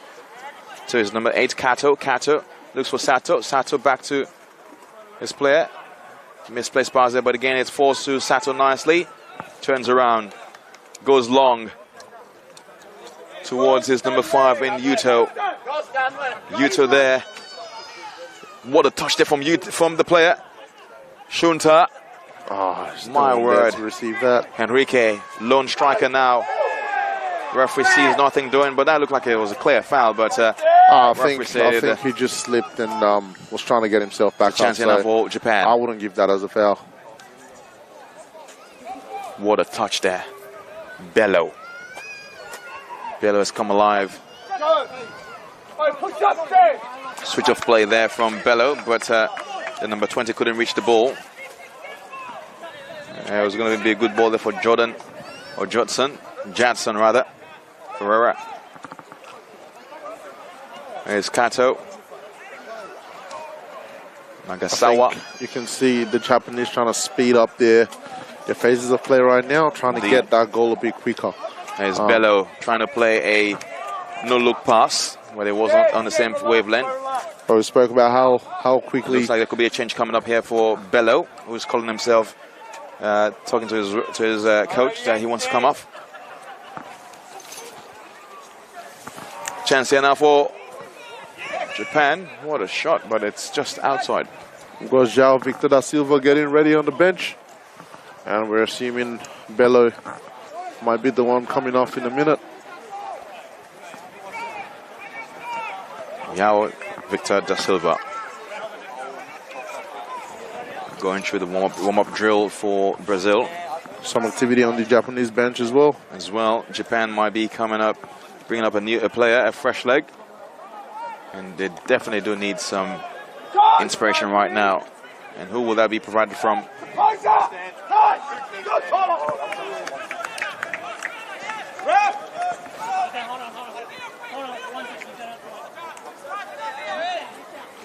We've got Yuto Sato coming up. Warming on the bench for Japan. There's Sato.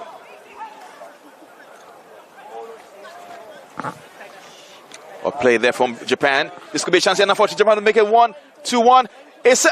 What a waste of a ball there from the Japanese striker. My goodness.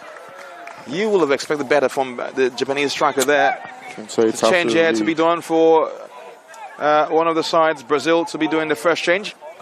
They're bringing off number 15 in Stan Dali. Definitely not Japan's day today, I can tell you that. Absolutely. The amount of chances they had, they should be way ahead. On par or ahead in this game, but again, you take your chances or you don't. It's only goals that count. There's a change in now for Brazil. Stand to come off for Yao. And now Japan also does the change as well. Bringing on number 22 in Yuto Sato.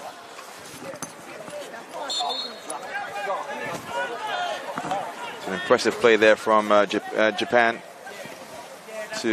But again, their clinical prowess hasn't been quite sharp in front of goals. And that's what their coach will have wanted for them to really come up with. Be clinical, finish well, and you will be ahead. But they don't seem to be going quite well in that area. A throw now for Brazil. Tyler finds Henrique, the first goal scorer of this match. The Blue Samurai in possession now. Hirose goes to his left back, who touched the ball nicely towards his number 14. Piece of play. Genki.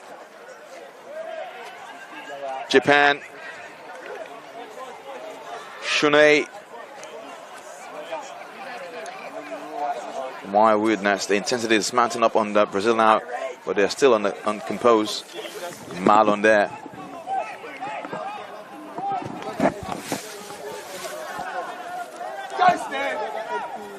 Japan in possession.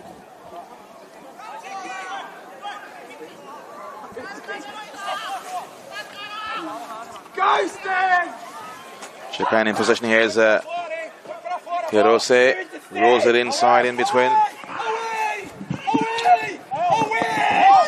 So much activity on the Santiago on the touchline. sideline here saying away. He wants it on the end, on the other side of the pitch. There's a player for Brazil down, Henrique, in the 18-yard box of Japan. He might likely be a potential substitute. Japan are more than happy to play a 10v9 or 11v10. If we could just notice that It's not a head injury, so they're not. a referee would not stop the play for that. Japan here now, Hirose. I think you might see a foul incoming from the Brazilians in a minute. Shunta. There's Bello. Bello is brought down, but referee says nothing doing. And now he is trying to We're buy in it. an 11v9 situation. There's a chance now for Japan to actually capitalize here. They could likely make it happen. It's a handball, but referee didn't see that one. Are they going to kick it out? Brazil are playing with confidence. Marcos. A foul there. Henrique on the ground, even though he committed the foul, but is on the ground. So many fouls happening all around us, but the referee is keeping things very composed. And Brazil as well about to do another change. Number 11, Henrique, coming off for his number 6 in the likes of, I think it's most likely might get an update on that one as well. But Henrique is definitely will be coming out for Brazil. He's been nursed there. Where's number 9? Felipe Pereira de Mello. I think they had the wrong number on the board there before. That's right, an error there from the 4th official, but that's fine. It's normal to make errors there, but the most important thing right now is Japan will want to have a goal, and Brazil is up 2-0, and they are doing their change. Henrique, the first goal scorer for Brazil, is coming off due to an injury, and on is a fresh leg in the number 9, Felipe Pereira de Mello. Referee blows his whistle. Play goes on. Sato now for Japan. Rolls it to his left winger, who taps it inside play. It's an offside call there, says Matthew Breeze.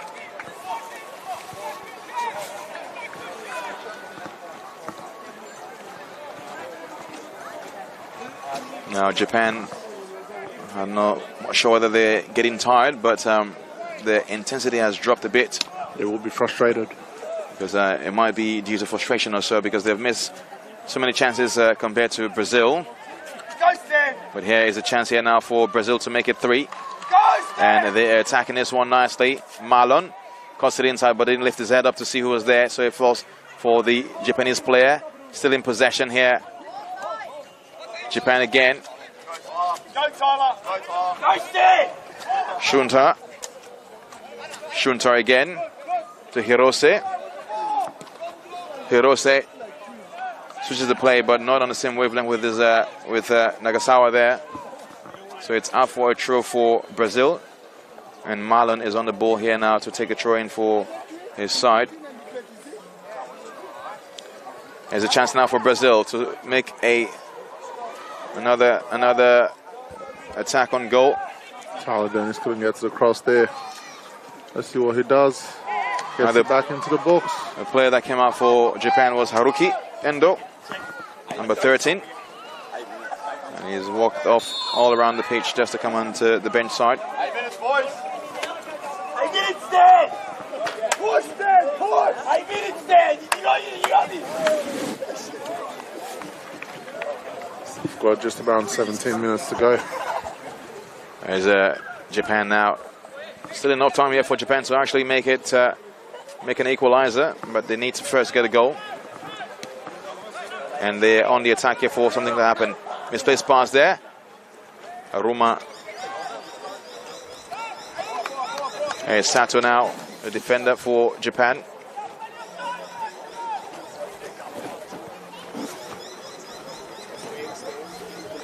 Japan in possession still.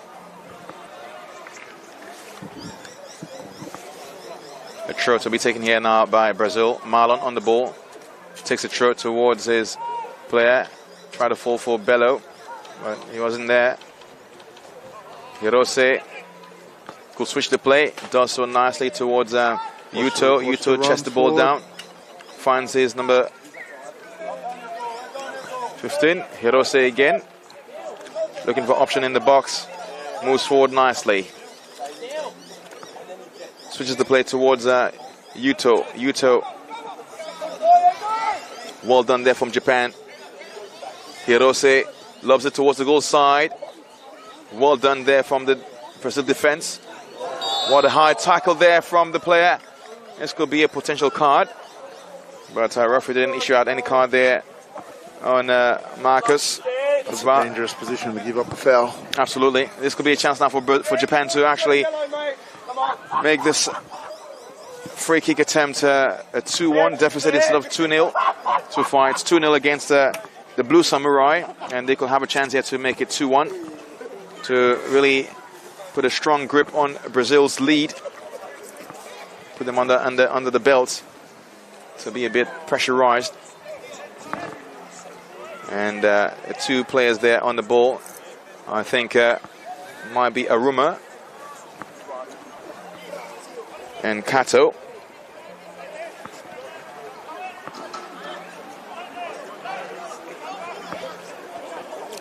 A free kick here for Japan in the danger zone. Kato on the ball with his left foot, leaves the ball back for his player. What a shot there. That could have been an offside call. But my goodness, a creative play there from Japan. Well, it was deflected out for a corner kick. It still remains 2-0 against Japan. And they might want to take this corner kick quite quickly, but it's shot down there by Marlon, who saw that idea. Taken towards goal, defended well there by the player. Chested down nicely by Kato. Kato looks for Nagasawa. Nagasawa now to Hirose. Hirose rolls it over for Yuto, his number 9, but it's outside. Kept the ball in actually for Brazil, who can now counter-attack here. Ball kept in nicely. Defended well there by the Japanese player. Switches the play towards number 15, Shunta. Shunta now with the ball for Japan. Could make something happen here. Goes back towards Sato. Sato goes long. The ball is kept in. Trapped down nicely. Moving forward. Drifting to the centre half. Flips it inside nicely, but it's defended well there by the Brazil defense. Here's Sato. Could roll the ball for Shunta. Does so nicely. Shunta has Yuto. Well done there from Shunta. It's been tackled there by two players. finds Sato. Sato goes to his defender. Some desperation now from the Japanese. You can see a couple of them camped out on the line of the Tackle there Brazilians. from the back. My word. Risky ball there from Shunza. Yuto. What a play there from Kato. My word. Heavy touch there from the player. Brazil are playing with some composure now. Look at that. Misplaced pass there from a player. Tyler. Japan. Could get something here. My word. Goalkeeper. Wow. The pressure is mounting on Brazil. Yet they should be cruising on a 2-0 lead. Sato taking his time to trap this one down. A risky ball there, but Shunta now has it for Japan. Goes up, finds Yuto. Yuto beats his man nicely. Rolls the ball fine there for his player. There's a chance now for Japan, but it's not a ball that they will be impressed with. It's just not linking up well with the chemistry up front. And this will be something that they will be beating themselves out for if they don't get something on the score sheet anytime soon. This is a chance now for Brazil to make it 3. This could be it. Keeper didn't come out early. Well, good save there from the keeper. My word. What a chance there for Brazil to go up 3-0. That would have been an impressive effort there from the player. That was a tournament Jadson. right there. That was a tournament right there. He scores that, the game's over. Absolutely. That was Jadson who could have had it. Make it 3 there for Brazil. But here's a chance again for Brazil. A bad play there from the player. This is a chance now for Bello to make it 2 for himself. But it's just chipped over the bar. Wow. Bello, who scored a penalty, was looking for a second goal there. But instead of going with a shot, went with a chip. And the chip went just over the bar. And nothing to trouble the goalkeeper, Krishban, at all. I think you've got to credit Brazil with what they've done today, really. Absolutely. I mean, yes, Japanese haven't been clinical in terms of what that's been their problem for they've sure. offered, but Brazilians have defended well, they counted well. The most important thing is to get, goals in this game, and they've been able to get 2 goals and still looking like a threat on the counter. So you've got to give it to them. I said before the game, they're an experienced team who know how to manage games like this and want to put games like this and play on their own terms. And territorially, you feel like Japan have had the better positions, but Brazil just able to soak up all that pressure and then pick their spots on when to attack and when to counter. So it's been quite good to watch, I'll be honest with you. Absolutely. No, definitely. Brazil is playing with more experience, and that experience is counting right here at the Rydalmere Lions Football Club home ground in Rydalmere. And Brazil on the cusp of lifting the Multicultural World Cup tournament grand final here, and they will be taking the trophy home if they maintain this 2-0 lead.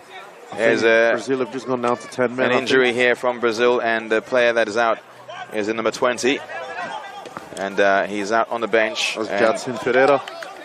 Jadson there might likely get back on, but in the meantime, he's trying to stay hydrated. The weather is quite nice as well. It's cool here, so it's not much of a pressure in terms of heat waves or so. So Japan with a man advantage. Let's see how they're able to play with that. Doesn't look like Jadson's going to be coming back on. Absolutely, you could be right. To walk at the moment, but he's looking like he might actually get back on the pitch. Indeed, he's going to go under the pitch here, but there's a chance now for Brazil to make it 3.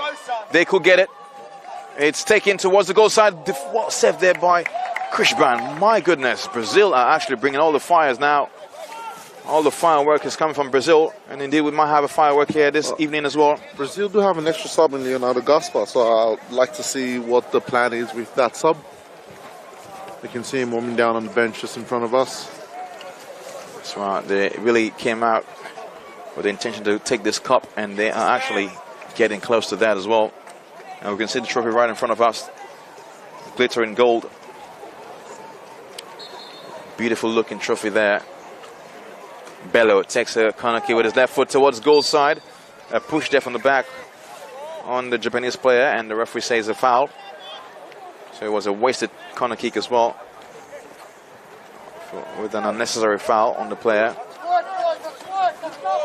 Shunta for Japan moves forward nicely. Bellows behind Hirose, but he was very well aware of the player. Kato tries to beat two men, but it's defended well there by the Brazilian. Hirose makes a long one to his strikers, defended well there, but there's a chance now for Japan to move forward in a danger zone for their side. A chance now for Japan again, taken towards the goal side, is just overhit. My goodness. I think the one thing with Japan is you can never count them out of the game.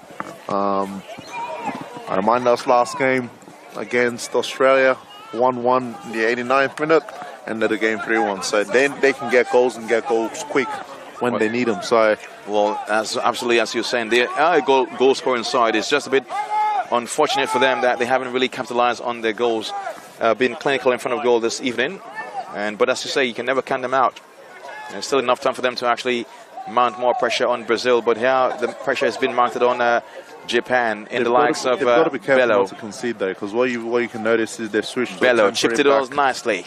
They switched to a back three temporarily, just to commit more men up front. So they've got to be careful not to concede while trying to score. But I mean, you can't blame them. It's desperation time at this point. They're trying to create something out of nothing. But they've got to be clinical when there's chances to come, because I feel like they have one more chance in this game to kind of do something, but whether they have to, difficult to kind of measure. Kato now tackling the Brazilian player, still on the ground. Referee hasn't blown his whistle yet. The play goes on.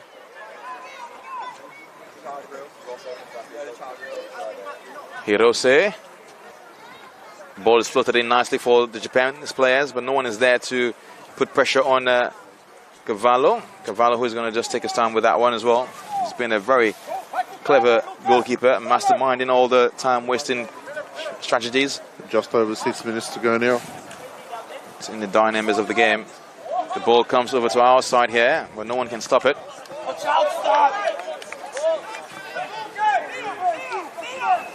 Japan tries to take a shot quickly by Shunta. Rolls it inside play, keeps in possession. Hirose there, turns around to Kato. Kato, what a turn there from Kato. Shunta now to Yuto, who tries to do another flick, but it's defended well there by Brazilian number 6.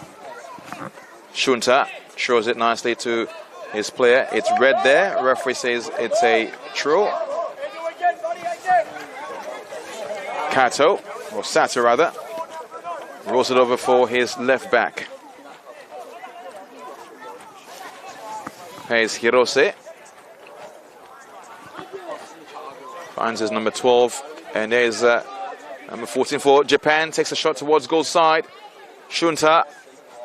And Yuto leaves that one for a corner for Brazil, for Japan.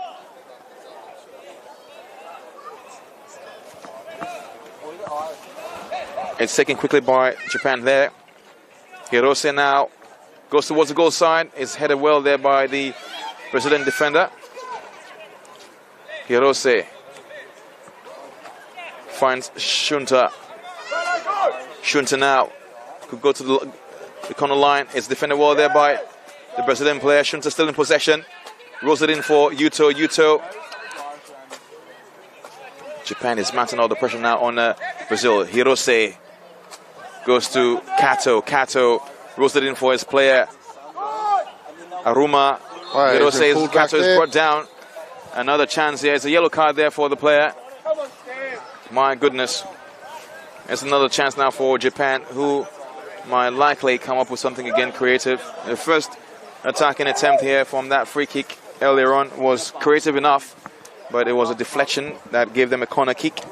But this time around, they might just be hoping for something to go in the back of the net.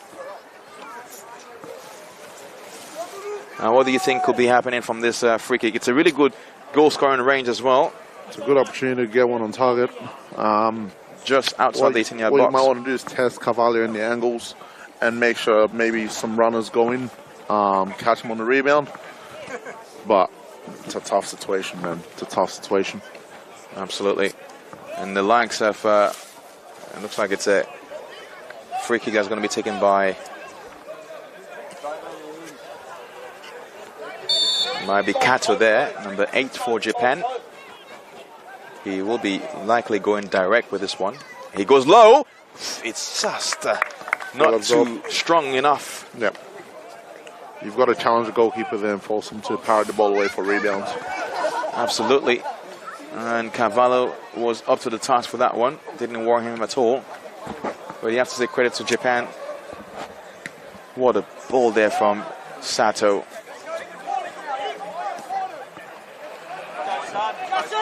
There's Jadson. Jadson bringing all the flair. Now he has Bello there. Bello has Tyler in front of him. Tyler goes to his number 6. Composure there, you hear. Where's the pressure now for the goalkeeper, who really booted that one nicely, but no one was there for any support. Both players are offside. We're seeing not long to go now. Just under 10 minutes official time, and I'm sure the referee might add some extra time here. But there's a chance now for Japan to attack. Shuhei takes the throw in for Japan. Hirose on the ball now for Japan. Has options in the box. Brings the ball in. Sees his left back running ahead. Rolls it in for handball there. Referee saw a handball just outside the box. Now Japan has had about 3 free kick attempts outside the box. This will be the 3rd one. I think this is the closest one. Close one in a good range as well, but now it's a different player on the ball. And number 14 instead of number 8 who has been taking it. Well, let's hope changing the players can change their fortune. It might likely do so. It's the 89th minute of the game. We're about to go into a period of added time. Genki Koyama to now take it for Japan. Genki, can he sum up something here nicely? He does it, but it's defended well there from Japan. Genki testing the Brazilian defense. It's delivered again nicely towards the goal side. The 2 Brazilian players clattering together. One remains on the ground, and the referee might just likely stop the play, and he does, because he sees something that looks to be a head issue there. My goodness, Japan will be running out of options now. They've tried everything they had, but nothing has come to fruition.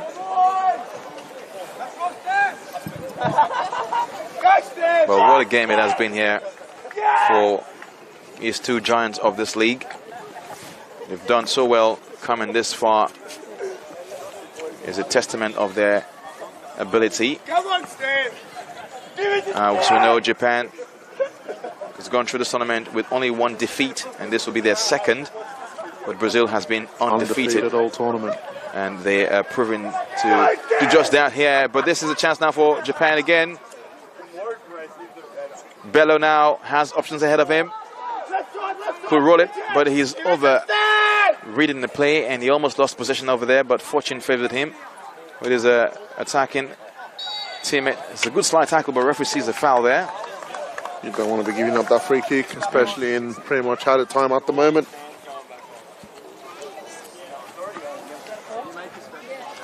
We're about to get notification of how much time will be added. It's in about 4 more minutes onto the game. I might give 4. And 4 minutes. Looks like it's 4. There's the official signal. 4 minutes added to the game. Here's a foul, says Matthew Breeze.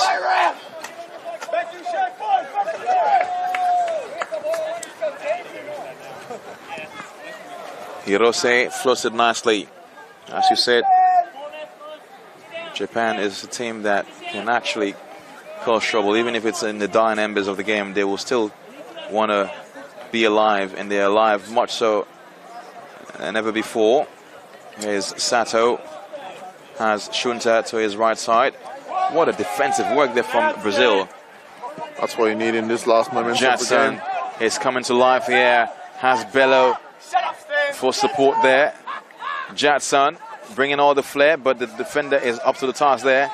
Could not be defeated at all. A misplaced ball there from Yuto. Referee didn't see a foul. There's a chance now for Japan. Defended well there again by the Brazilian player. A chance now for Japan again to counter-attack. If they get a goal here, they might really go in all guns blazing for a potential second goal. Here's Shunta. Not a bad spot to have a crack. There's a chance now for Japan again. Japan in possession. I think if there's one thing you can accuse Japan of doing this game is trying to walk the ball into the box. I think a few more chances from outside. Finds Bello. But there's... What a defensive work there from the player. My goodness. A chance for Brazil to just bury the game, but it was defended well there by the number 22 in Japan. And my goodness, he was up to the task. Here's another chance for Japan. They could make it 2-1 now, and they're trying to do that. This is a really good goal there from their top goal scorer, Aruma, who we sure was going to be having his name on the goal sheet today. As he left it too late, though. And he left it too late for sure, but he left it too late. There's only 3 more minutes to go. Japan can score and score quick, I can tell you that for sure. Now the pressure is all on Brazil, and this was the spark that Japan was waiting for. There's about a minute to go. Aruma Kumazawa has now had 7 goals in this league. He's definitely going to be the top goal scorer now, but has he left it too late? My goodness. Now Japan will go all guns blazing, even if it's for them to put all the 11 players ahead of there. It's a chance now for Brazil. His ball is going to be defended well there by the Japanese player. Japan it has to get the Yuto. ball out and get it out quick. Get it out nicely. The chance now. And get it out quick. This could be a dramatic ending to this grand final here if Japan can get another goal. If I'm Brazil, I'm fouling. Well done there from the Japanese player. Goodness me. That also works. That also works. The referee says play on. Hirose floats it in nicely towards this player. Good ball there from Japan. Aruma, the goal scorer for Japan, now in possession for you want to get that ball his in side. the box. Get that ball in the He's box. floated in nicely towards the goal side. It's defended well there. It's referee calling the game. And that's it's the final. Brazil are the champions of the Multicultural World Cup here in Sydney. What a game it has been for the South American side. It has been a great session here for the side. They're playing to all the pressure from Japan, but eventually they were up to the task and made it 2-1 for a grand final scoreline against Japan. What a match we've had so far. Like we said, Japan left it a bit too late for that goal to come in. They wanted that goal maybe a good 5 to 10 minutes earlier so they could get a bit more pressure on the Brazilians. But look, credit to the Brazilians. They had a fantastic tournament, undefeated all tournament. They've shown what quality you get from experience. Played a lot of teams without the same level of experience, and they were able to manage all the games up until this point. So congratulations to them. They're the Sydney World Cup champions for 2023, and rightfully so. Rightfully so. There's not much you can fault about what their game plan was. We called it from the start of the game. The game plan was to come here, counter-attack, sit deep, defend the Japanese waves of attack, and they've done that successfully today. So massive credit and congratulations to them and the Brazilian community in Sydney. Wonderful, wonderful, wonderful. Brazil. The Jogo Bonito boys, the Samba Kings, have actually made a statement for themselves here at the Multicultural Sydney World Cup. And what a game it has been for their side, putting all the pressure they can and surmounting all the loads of pressure they took from the Blue Samurai. They still came on top in this electrifying grand final showdown, wherein they went up 2-0 earlier on, but Japan left it too late to make it 2-1. But eventually the scoreline was destined to be that for Brazil, wherein they come out victorious in this one, making it 2-1 right here at Rydalmere Sports Ground. What a game it has been for the South American sides. And though the pressure was mostly from Japan, they showed all the quality and all that, but they were not quite clinical in the final stages of the game. And eventually their top goal scorer in, Aruma, made it 7 goals for himself in this tournament. And I'm sure he's going to be receiving that title for the top goal scorer of this tournament, but it's not enough for his side because he is hoping for him to get the trophy for this tournament. However, he's going to be going with a consolation prize as well, a second place, and also that of the top goal scorer for this tournament. And indeed, it has been a good tournament here for Brazil, who has been undefeated throughout this tournament, and they've made that a reality for themselves. Not many teams go into a tournament undefeated, but Brazil have shown that they are the class and they are the top side here for this tournament, and they're going to be the team to beat for next year's tournament as well. And I'm sure we might be seeing a few activities from the organizers coming next year, where they might be doing the Easter long weekend tournament as well, which will be a six-a-side event. And as well, they might be looking into a new aspect of this whole tournament, where they might be doing something called a beach soccer tournament, maybe a few months before the actual cup. So that's something to look out for as well for all the teams who have participated in the tournament. So make sure you keep an eye out for the information on their Facebook page, and we might be seeing more entertainment next year. But again, stay tuned and stay back here. We might see more going on. We might see fireworks and we might see presentation. And it's been a pleasure bringing you this game. I want to say a big shout out to all our sponsors who have made this event possible. Speedway, Zwan, I think it's Ostrak, EIH as well, and Bingo Industries. Many sponsors are out here making this event a possibility. So we might be saying all of that as well on our Facebook page.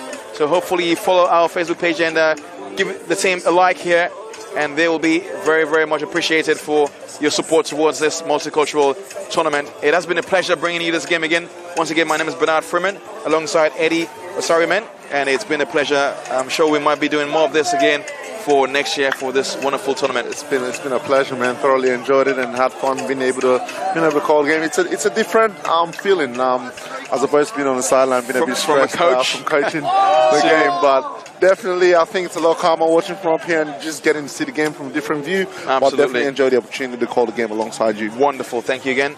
And we might see how this all goes out. What a pleasure and what a privilege and what an opportunity to see Brazil being crowned the champions of the Multicultural Cup in Sydney. The World Cup here, right here, and a good time for Brazilian fans to be around to see their side being crowned champions in this prestigious tournament. And I'm sure they're going to be partying out into the wee hours of today. Sunday, the 10th of December? It's 10th of December, 10th of December. So it's a good number as well. So I'm sure they're going to have a good time later on. The Samba Boys, Jugo Benito Kings, congratulations.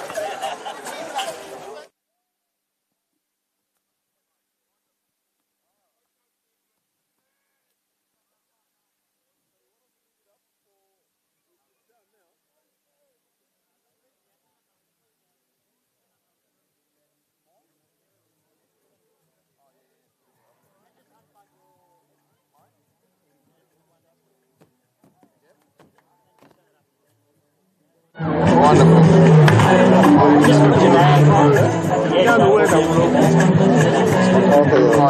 Thank you so much, man. Brendan and Gary. Brendan, yeah, I know, right? Brendan, all right. Thank you again, Brendan.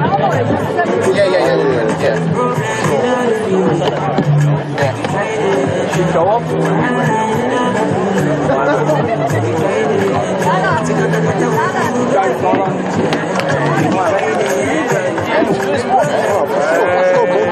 I love it.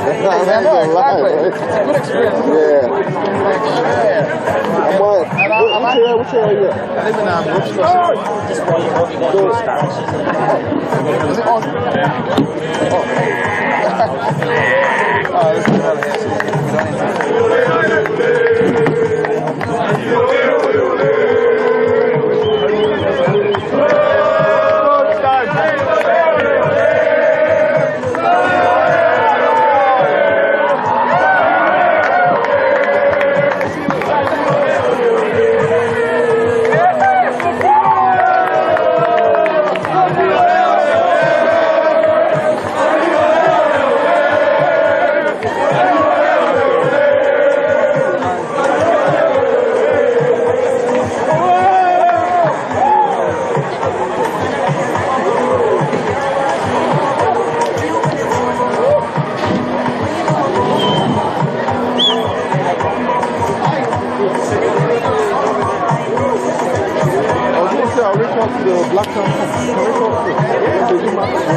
the players and the organizers and the studies, please, I'm asking everyone to go back to defense. Please, you actually do me generous help. We're coming to start the presentation as quick as we can. Thank you very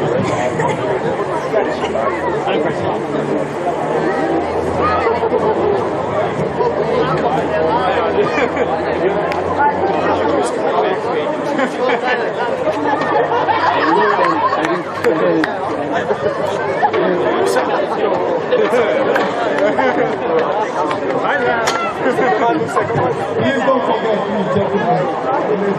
We're going to make a big firework. Immediately after the presentation. Please, don't stay put. It's going to be a big night for us. Let's celebrate. Let's enjoy. You know, this is happening. Hip, hip, hip. Hip, hip, hip. Hip, hip, hip. Congratulations, Brazil. Congratulations, Japan. Thank you, guys. It's a well and fantastic finals. Amen. Boys, if we can please get everyone just to come to the front, we'll really appreciate it if we can get everyone to come to the front. Everyone on that side over there, please, if you come join us on this side over here for the presentation, please do join us. We're one big family from all over the world. This is why it's called the Multicultural World Cup. Ladies and gentlemen, can we please give a big round of applause for our two finalists today, Team Japan and Team Brazil. They both deserve huge round of applause for the wonderful football throughout these 7 weeks. Ladies and gentlemen, we'll now proceed with our official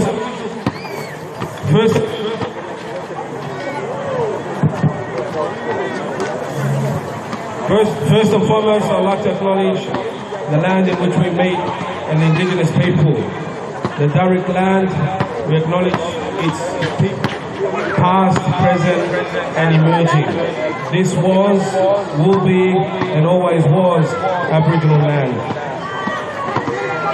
With that said, ladies and gentlemen, it brings me great joy to announce the 2023 World Champions in Brazil.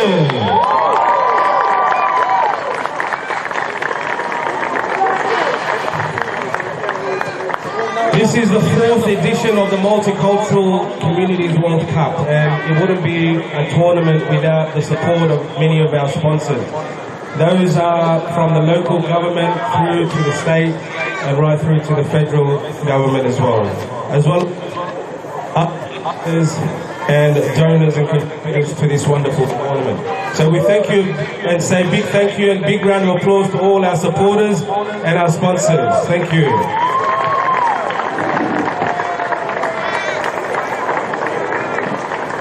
I'd like to call upon the podium now the President of the African Australian Football Association, Mr. Bakar Thum, to say a few words.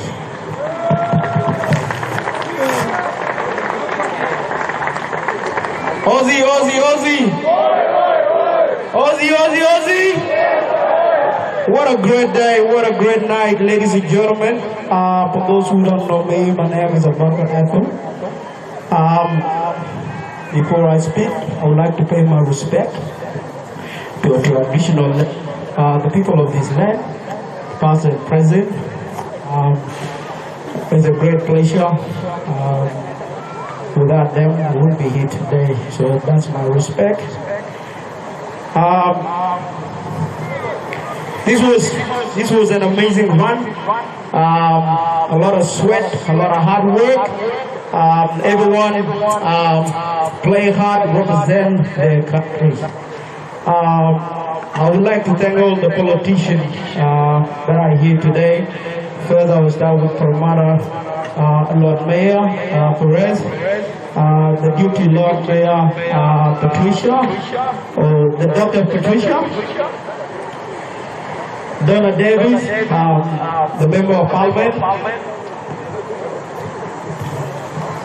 Linda Ball from Melbourne State, Member of Parliament, Honorable Chrisma, Liverpool Member of Parliament, Paul Knock, Samir Fanzi, and the one and the only Laurie Ferguson. Ladies and gentlemen, thank you all for coming out tonight. As a community, this multicultural has bring us together and unite us as one. Multicultural bring us together and unite us to care and love for one another. Multicultural has bring a joy and happiness. Every time we walk around, we're shaking hands, we're smiling, we build the unity that will never be broken through the football. What a great thing, guys. Thank you very much. Before I could walk around Granville or Rydalmere here and nobody knows me. Now we all say hello to one another, and that's what we need as a community. Build the unity, love, caring, and respect for one another. We are very great that we also got our sponsors that are supporting us. Our politicians are also backing us up. What else do we need? We're such a lucky people to be in this country. We're lucky people to call Australia home. I'm also going to go and thank Peter Basha, the man that's been doing a lot of hard work, giving us the field so we will come here and play for 32 teams. Every day we'll ring Peter. Peter will open the gate for us. We come in, we play, he never say a word. What a great man. To all my volunteers, I couldn't thank you enough. These guys, the coaches attended to volunteers, they're also coaching for the team, they're also helping for anything that we need to do. This is not just only Alpha himself that doing all the work. The work was carried out of all of us. It's not a particular or individual person. It is all of us that put this together and become a strong multicultural community. So congratulations to you all. The volunteers work hard every day. They do the best they could. And what I would love and ask for everyone, let's keep the unity going. Let's keep the multicultural going. Let's keep the love going. And God bless us all. Thank you. What a wonderful speech. Thank you so much, Mr. President. I'll now like to call upon the Vice President of AFA, Mr. Ibrahim Ba, to say a few words. Wow. Wow. Yeah, it's a great night. Today marks our 4th edition of our tournament. I appreciate each and every one of you. I would like to thank the dignitaries around the members, and the fans, the supporters, all boys, volunteers, contributors from everybody, and the rice men. APA was founded in 2019. Let me break it a little bit. Thank God we are in a better country in Australia, a multicultural country, which brings people together. APA is not all about a field. It's all about, we walk 12 months around the clock. We walk outside the field and on the park as well. So let you guys know, we are working for the community, to bring the community. So all we ask you, this is a big job. 64 matches, 100 and something referees. As we all know, money speaks. So all I can ask today, the dignitaries like the MPs and the funders to help us with more funding. Because at the end of the day, it all involves money. Without money, you can't do anything. We don't need the money, because at the end of the day, we do this as no-paid job. So all we ask you, the funders, to help us with more money, and the sponsors, we need more sponsors. If anyone got any sponsors around, please, you are welcome to APA. I'd like to thank each and everyone, including the kids and your families, our families. We've been here for 7 weeks, week in, week out, leaving our families at home and coming here. So thank you, Mr. Treasurer, thank you, Mr. And I would like to commend Mr. Secretary Warded Umar. Without this, we can't be anywhere. He's done all this training also. So please give him a big applause. Thank you, Mr. President, and myself. God bless you all. Next year is our 5th year. I have a selfie. We will like to make it bigger and bigger. Every year we are getting bigger and bigger. So God bless you all. Thank you all. What an amazing speech. Thank you, Mr. Vice President. A big round of applause to Mr. Ibrahim Bar, our Public Relations Officer, and he knows how to get to the sponsors.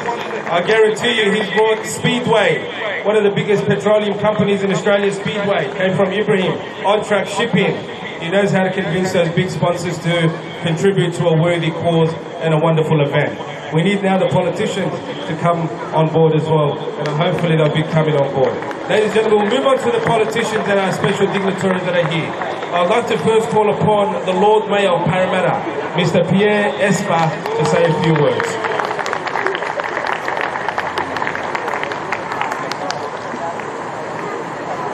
Good evening, ladies and gentlemen. Look, thank you very much for having us here this evening. On behalf of all my colleagues, local, state, and federal, I welcome you to the meeting. And I'll say from the outset, I've got a prepared speech here. I'm not going to go over it. I think from the outset, I've just heard 64 matches and you've come to this match, and you've been around together for 4 years. I think you've done a remarkable job in the last 4 years of getting it to this stage now. Congratulations to you, so give yourself a round of applause. Can I also say, coming from a diverse community representing the Lord Mayor of the city with over 53 languages spoken in our LJ, it's great to see this diverse community.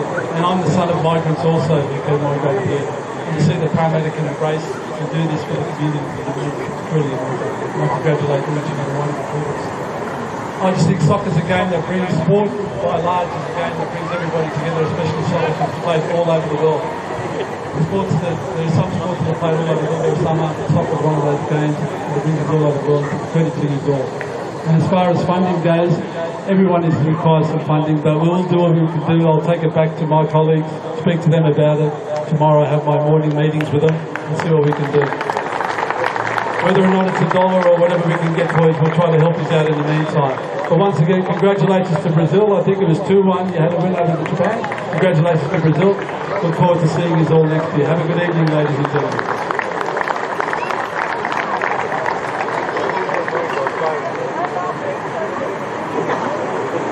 Thank you, Lord Mayor. We'll now move on to the Honourable Miss Donna Davis, State Member for Parramatta, to say a few words. And Donna's the second time she's been back with us. She was here last year as well, so we thank you for your support, Donna. Thank you so much. And look, just as I want to reiterate what the Lord Mayor said, it is incredible to see all of you here and the work that AFA has done to bring this tournament to Rydalmere, and it's a great place to be having this tournament. I know that the Minister for Sport and Multiculturalism, Steve Camper, is disappointed he couldn't be here tonight, so I'm honoured to be here representing him.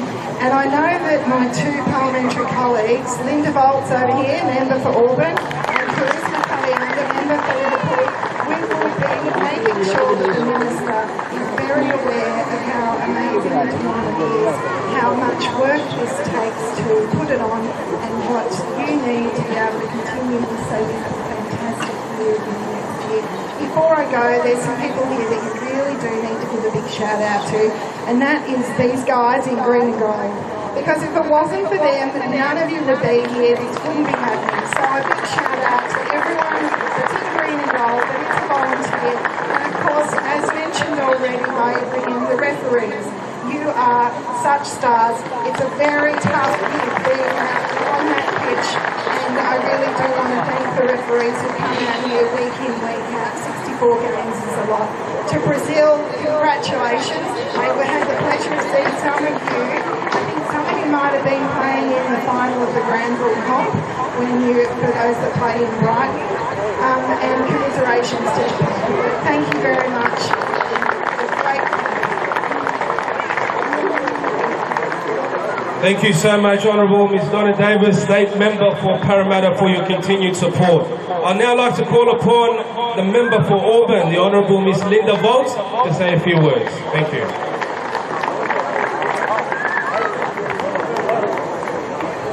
Well, thank you and hello. And I think I was at the first year we put this on, and I'm absolutely astounded at how big it is. It is a fantastic competition.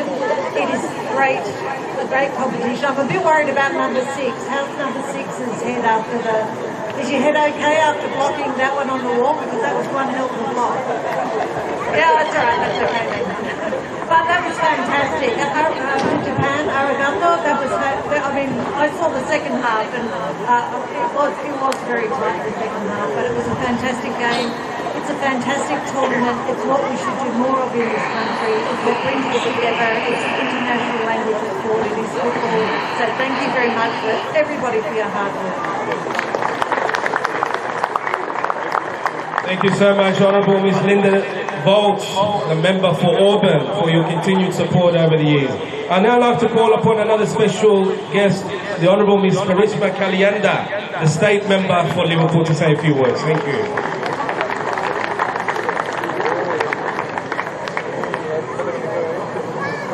Thank you so much, and although this is the first time I've joined you all for this particular tournament, it certainly won't be the last.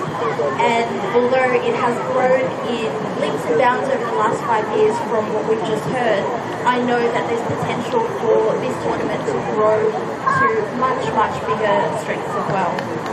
Yeah, please give yourselves a round of applause. I know everyone's probably had an incredible time over the last 7 weeks, and for it to come down to such an exciting game, congratulations Team Brazil, commiserations Team Japan. Regardless of win or loss, the heart that you showed on the field today is exactly what tournaments like this are all about. It shows each and every spectator, it shows those of us who joined you tonight, as well as the volunteer. It shows everything that the organisers work towards and what we want to see in our society. I know for a lot of migrants, it can be tough. Uprooting your life, starting again in a different country, and making new connections, building those bridges and things like that. But sports like soccer and events like tonight are the bridges that help us settle in, are the things that build relationships and community and connections, and it's what we really value on a day-to-day basis. So to each and every one of you who have shown up not just tonight but over the last 7 weeks, thank you for playing your part in making this an amazing thing. And thank you for hopefully building it as we go forward. I look forward to doing that with you all. Thank you so much for sharing tonight. Thank you so much, Ms. Karishma Kalyanda, State Member for Liverpool, and we hope to see you for all our future events as well. We'll now move on to the awards section, and the tournament wouldn't really exist without these individuals. They actually are teams. They are the officials, they are the referees of our tournament, they are the peacekeepers on the field. They are Mr. Matthew Breeze, the A-League, former A-League referee, FIFA listed referee, who was the centre referee. Big round of applause, along with Mr. Lucas Breeze, his son, today. And the awards will be presented by Dr. Patricia Princep, the Deputy Lord Mayor for Parramatta. If you can please come to the front, the Deputy Lord Mayor, Dr. Patricia. If I can get you just to stand over there for the photos, and Abaka will hand out the awards.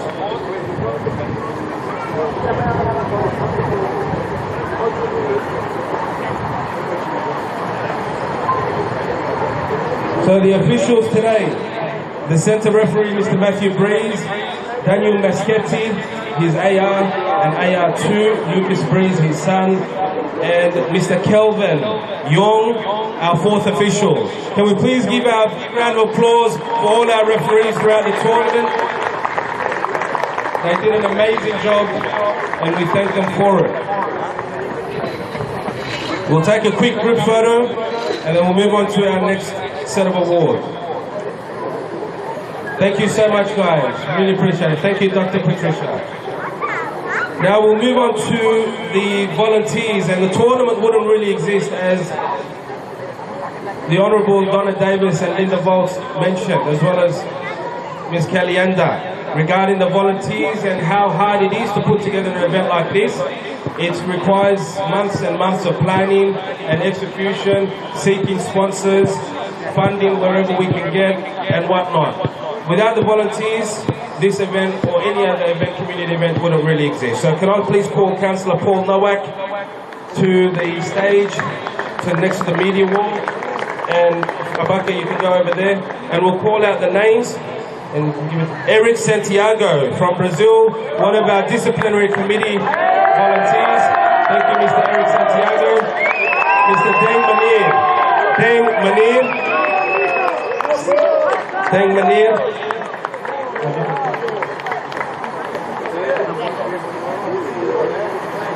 Miss Ingrid Van Rijn, who is also our first aid official. All the incidents, she was always there to give a hand. Mr. Ali Hassan, thank you for all your help.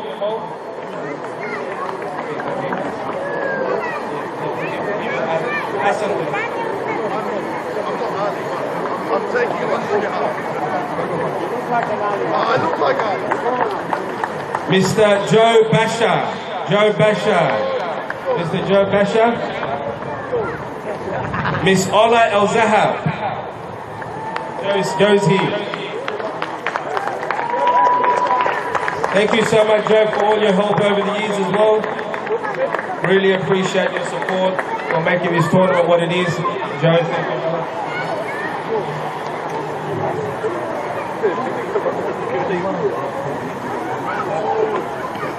Hassan Al Galaili.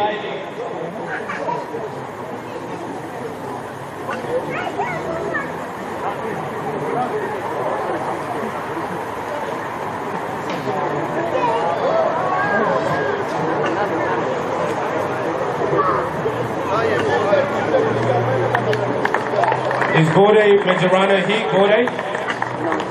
Sabet Makor. Sabet?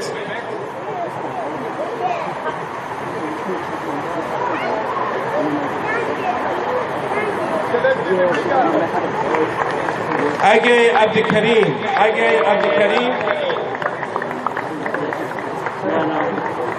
Age Abdikarim has been a wonderful supporter of our tournament over the years. He's also the coach of the Somali team as well and part of the disciplinary committee. We thank you, Mr. Age Abdikarim. Ahmed Manahi. Is Ahmed Manahi here?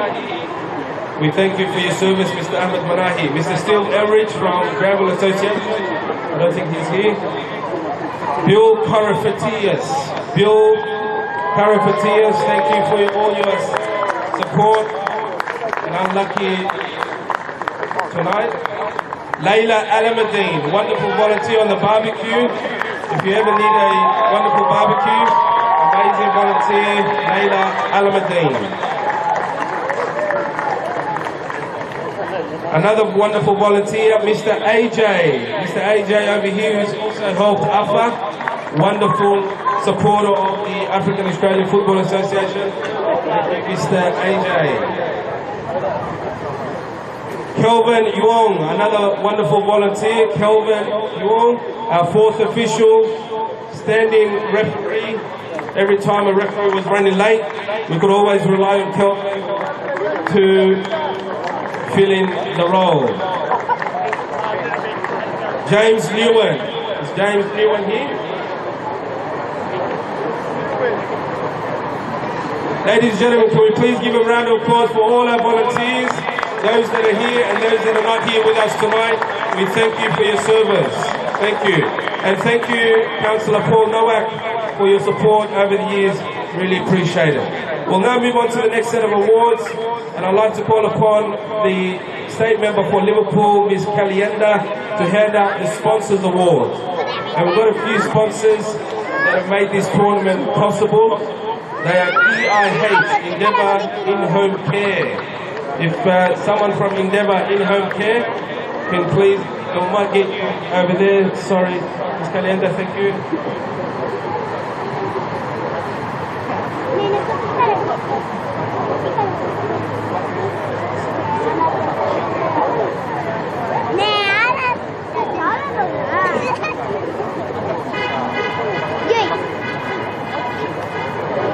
One of our other wonderful sponsors, Navas, and I'll get AJ to accept that Navas sponsorship for their support.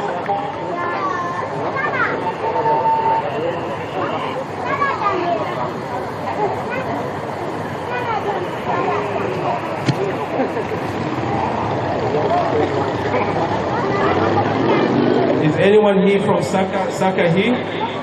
Somali Australian Community Association? No.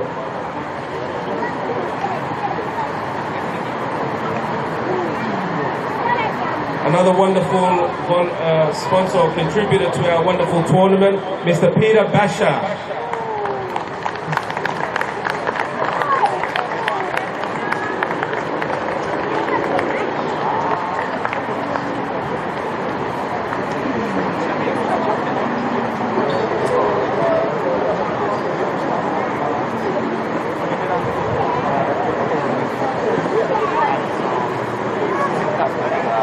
Another wonderful supporter of our tournament, the South Sudanese Community and Youth Association of New South Wales. Can I please ask Ms. Akong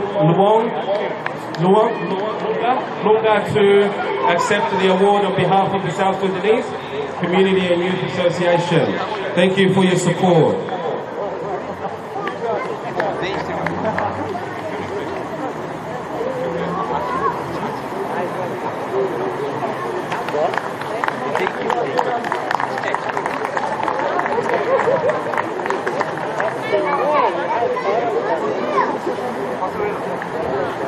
Thank you so much, ladies and gentlemen, and thank you to all our sponsors for making this tournament what it is today, the wonderful multicultural tournament. We'll now move on to the next set of awards, and it will be handed by Dr. Councillor Diane Coleman from Cumberland City Council. Dr. Coleman, thank you. And that is the Fair Play Team Awards. Now, the Fair Play Team Awards went to 3 teams out of the 32 teams that are participating in this tournament. Very hard to differentiate those teams, but the Fair Play team came down to the team that had the least amount of yellow and red cards, the team that caused the least amount of headache for the organisers and the volunteers. And those 3 teams were Vietnam. If someone here from Vietnam is here to accept their Fair Play Team Award. Vietnam, Thailand,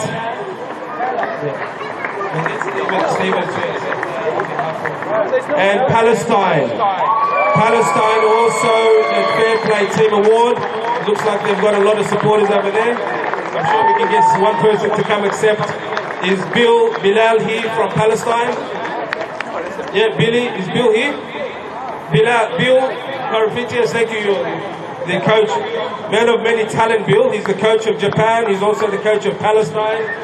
And I think next year he's the coach of Greece as well. And he's already planned ahead for 2024. Wonderful. Thank you so much to all those 3 Fair Play teams, Vietnam, Thailand, and Palestine. Thank you so much, Dr. Coleman. We'll now move on to the Best and Fairest Player Award.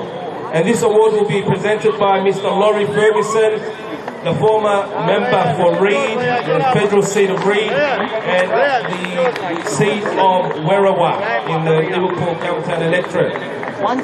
The Best and Fairest Award for 2023 Multicultural Football Tournament Award goes to Mr. Rio Horesi of Japan. Rio Horesi of Japan, best and fairest player throughout the tournament. Please, if you can come, accept your award from...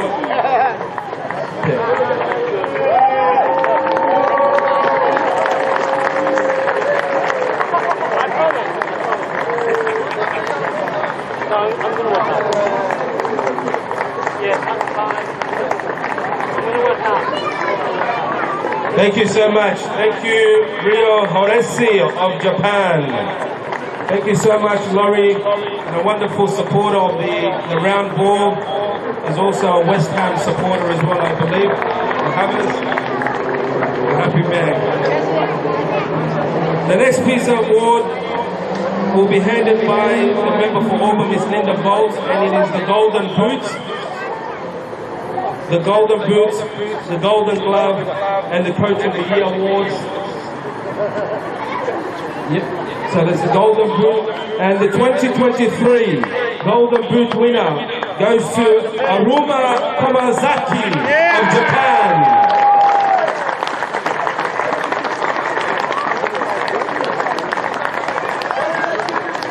Aruma Kamazaki scored 7 goals. He scored today, it was equal. Today, before today's grand final, we had 3 players on 6 goals. And Aruma scored today, put him on top as the Golden Boot winner for 2023. The Golden Glove winner for 2023 goes to Brazil, the goalkeeper for Brazil for 2023. Well done.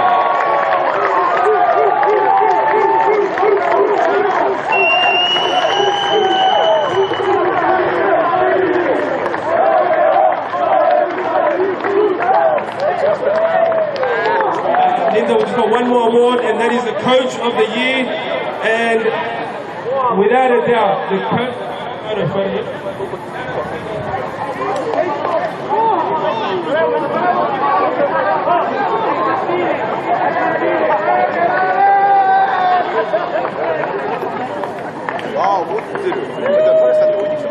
And the Coach of the Year for 2023 goes to none other than Mr. Eric Santiago, the coach of Brazil.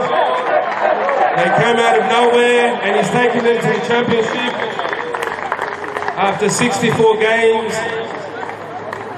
They are the victors.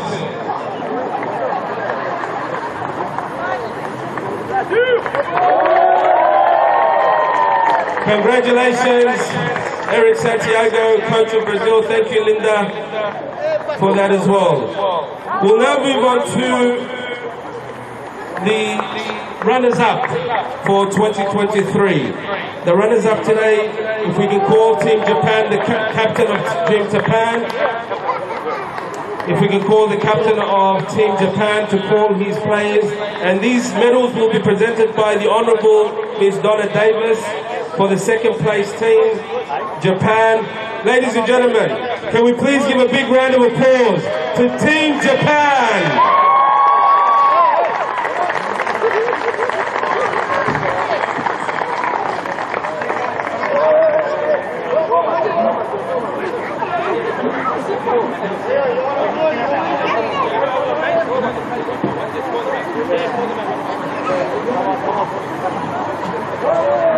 Coach Mace will call the players one by one. If you can stand in front over there to receive your medallions from Miss Donna Davis, and they will stand in front.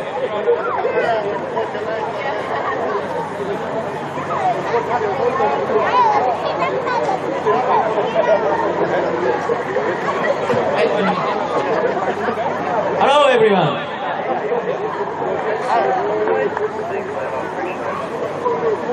Goalkeeper Mo!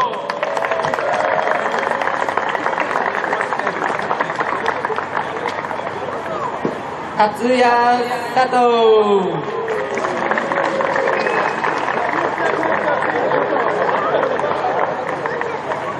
Number 5, Yuto Mochizuki.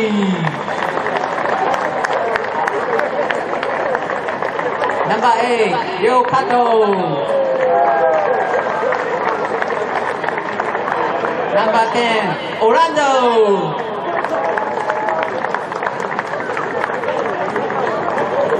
Number 12, Yuto Sugiura. Number 30, Haruki Endo. Number 14, Genki Koyama. Number 15, Shunta Nakamura.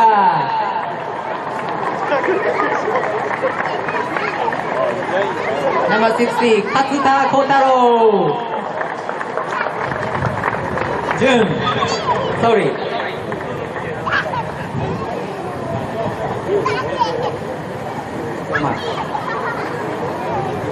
Seijun Ryo.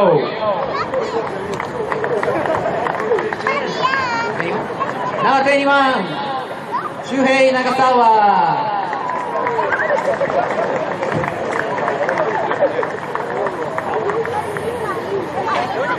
Number 22, Yuto Sato.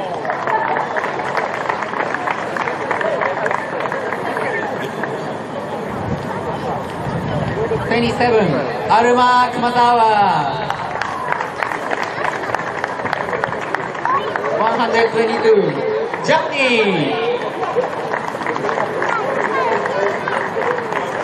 Number 26, me.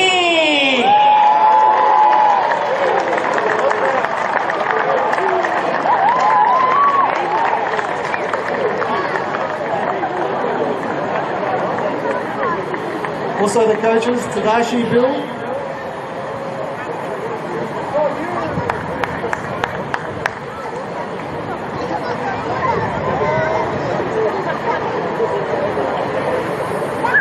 Okay, the coaches are. Please, ladies and gentlemen, let's give these people a big applause. They've done a tremendous job for the past 7 minutes. Please, I'm appealing to you. They've done a good job. Let's give them the good side of it, please.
All right, thank you.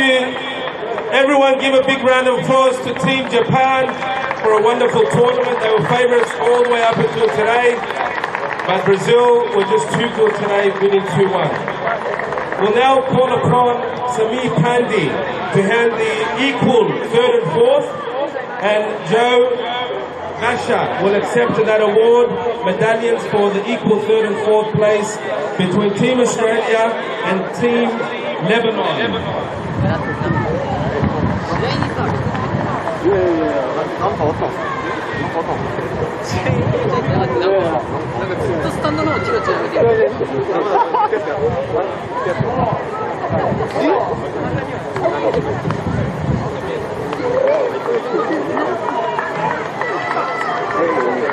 Yeah, that's all right.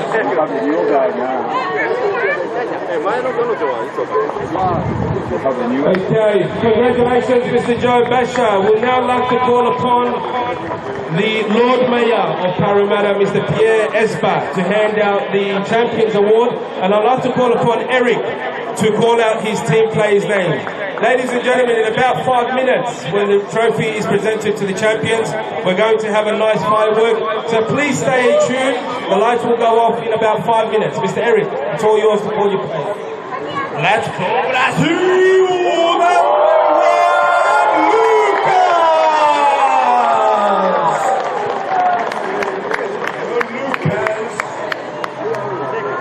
Best goalkeeper of the tournament.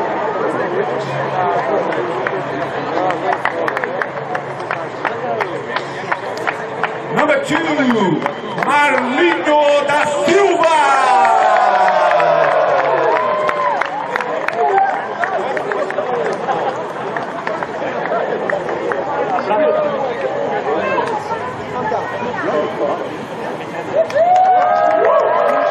Number 3, Show.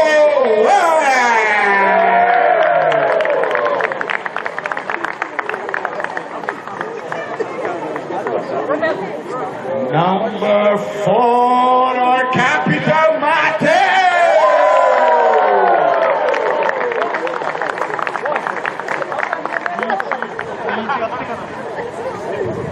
Number 5, the unstoppable Marco.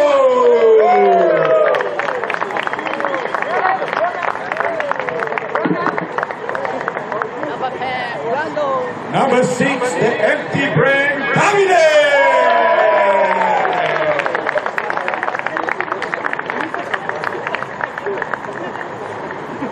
Video man, please. Number 7, Bruno Bello. Thank you.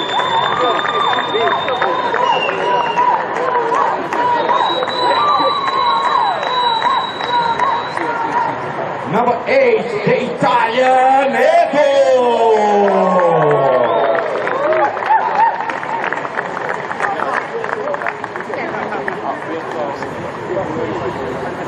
Number 9, Mr. Phil.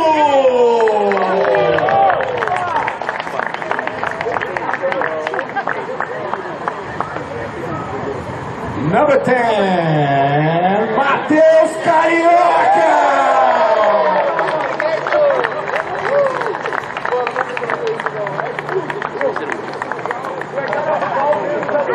Number 11, the goal scorer Enrique.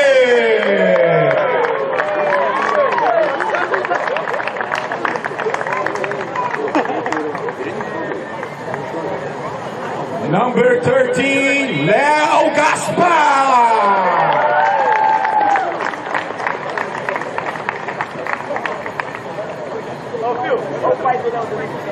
Number 15 is Stella.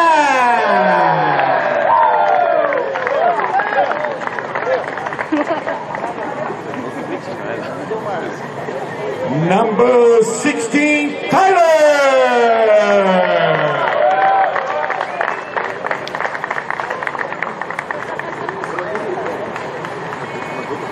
Number 17, Pedro.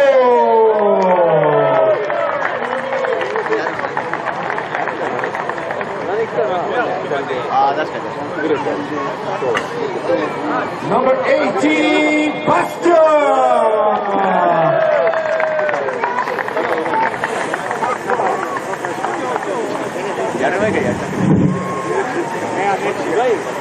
Number 19, Mr. Musa.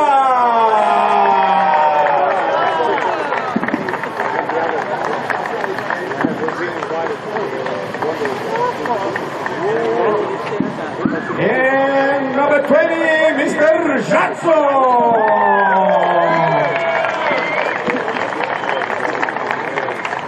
And myself, Mr. Eric.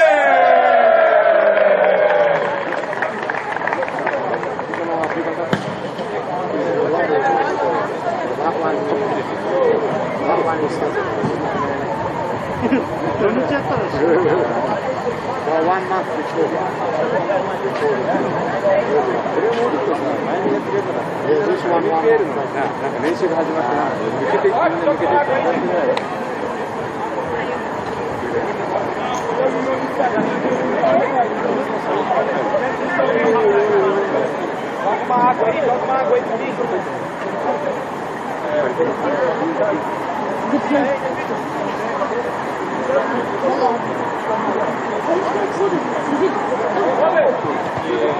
I can't run, my knees. Ladies and gentlemen, can you please give a big round of applause for the 2023 Multicultural World Cup champions, Team Brazil! Brasil, ole, ole, ole! Brasil, ole, ole, ole! Brasil, ole, ole, ole! Brasil, ole, ole, ole!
Celebration all the way to good climax for this whole thing, and I'm sure you guys are going to be doing this again next year. I was going to say, you know, when the fireworks are going on, that was the time to really hype up the crowd, but you guys have done well. That's the one, and the entire team for the African Football Federation, well done, congratulations again. And a big congratulations to Brazil for this tournament, for being the grand final.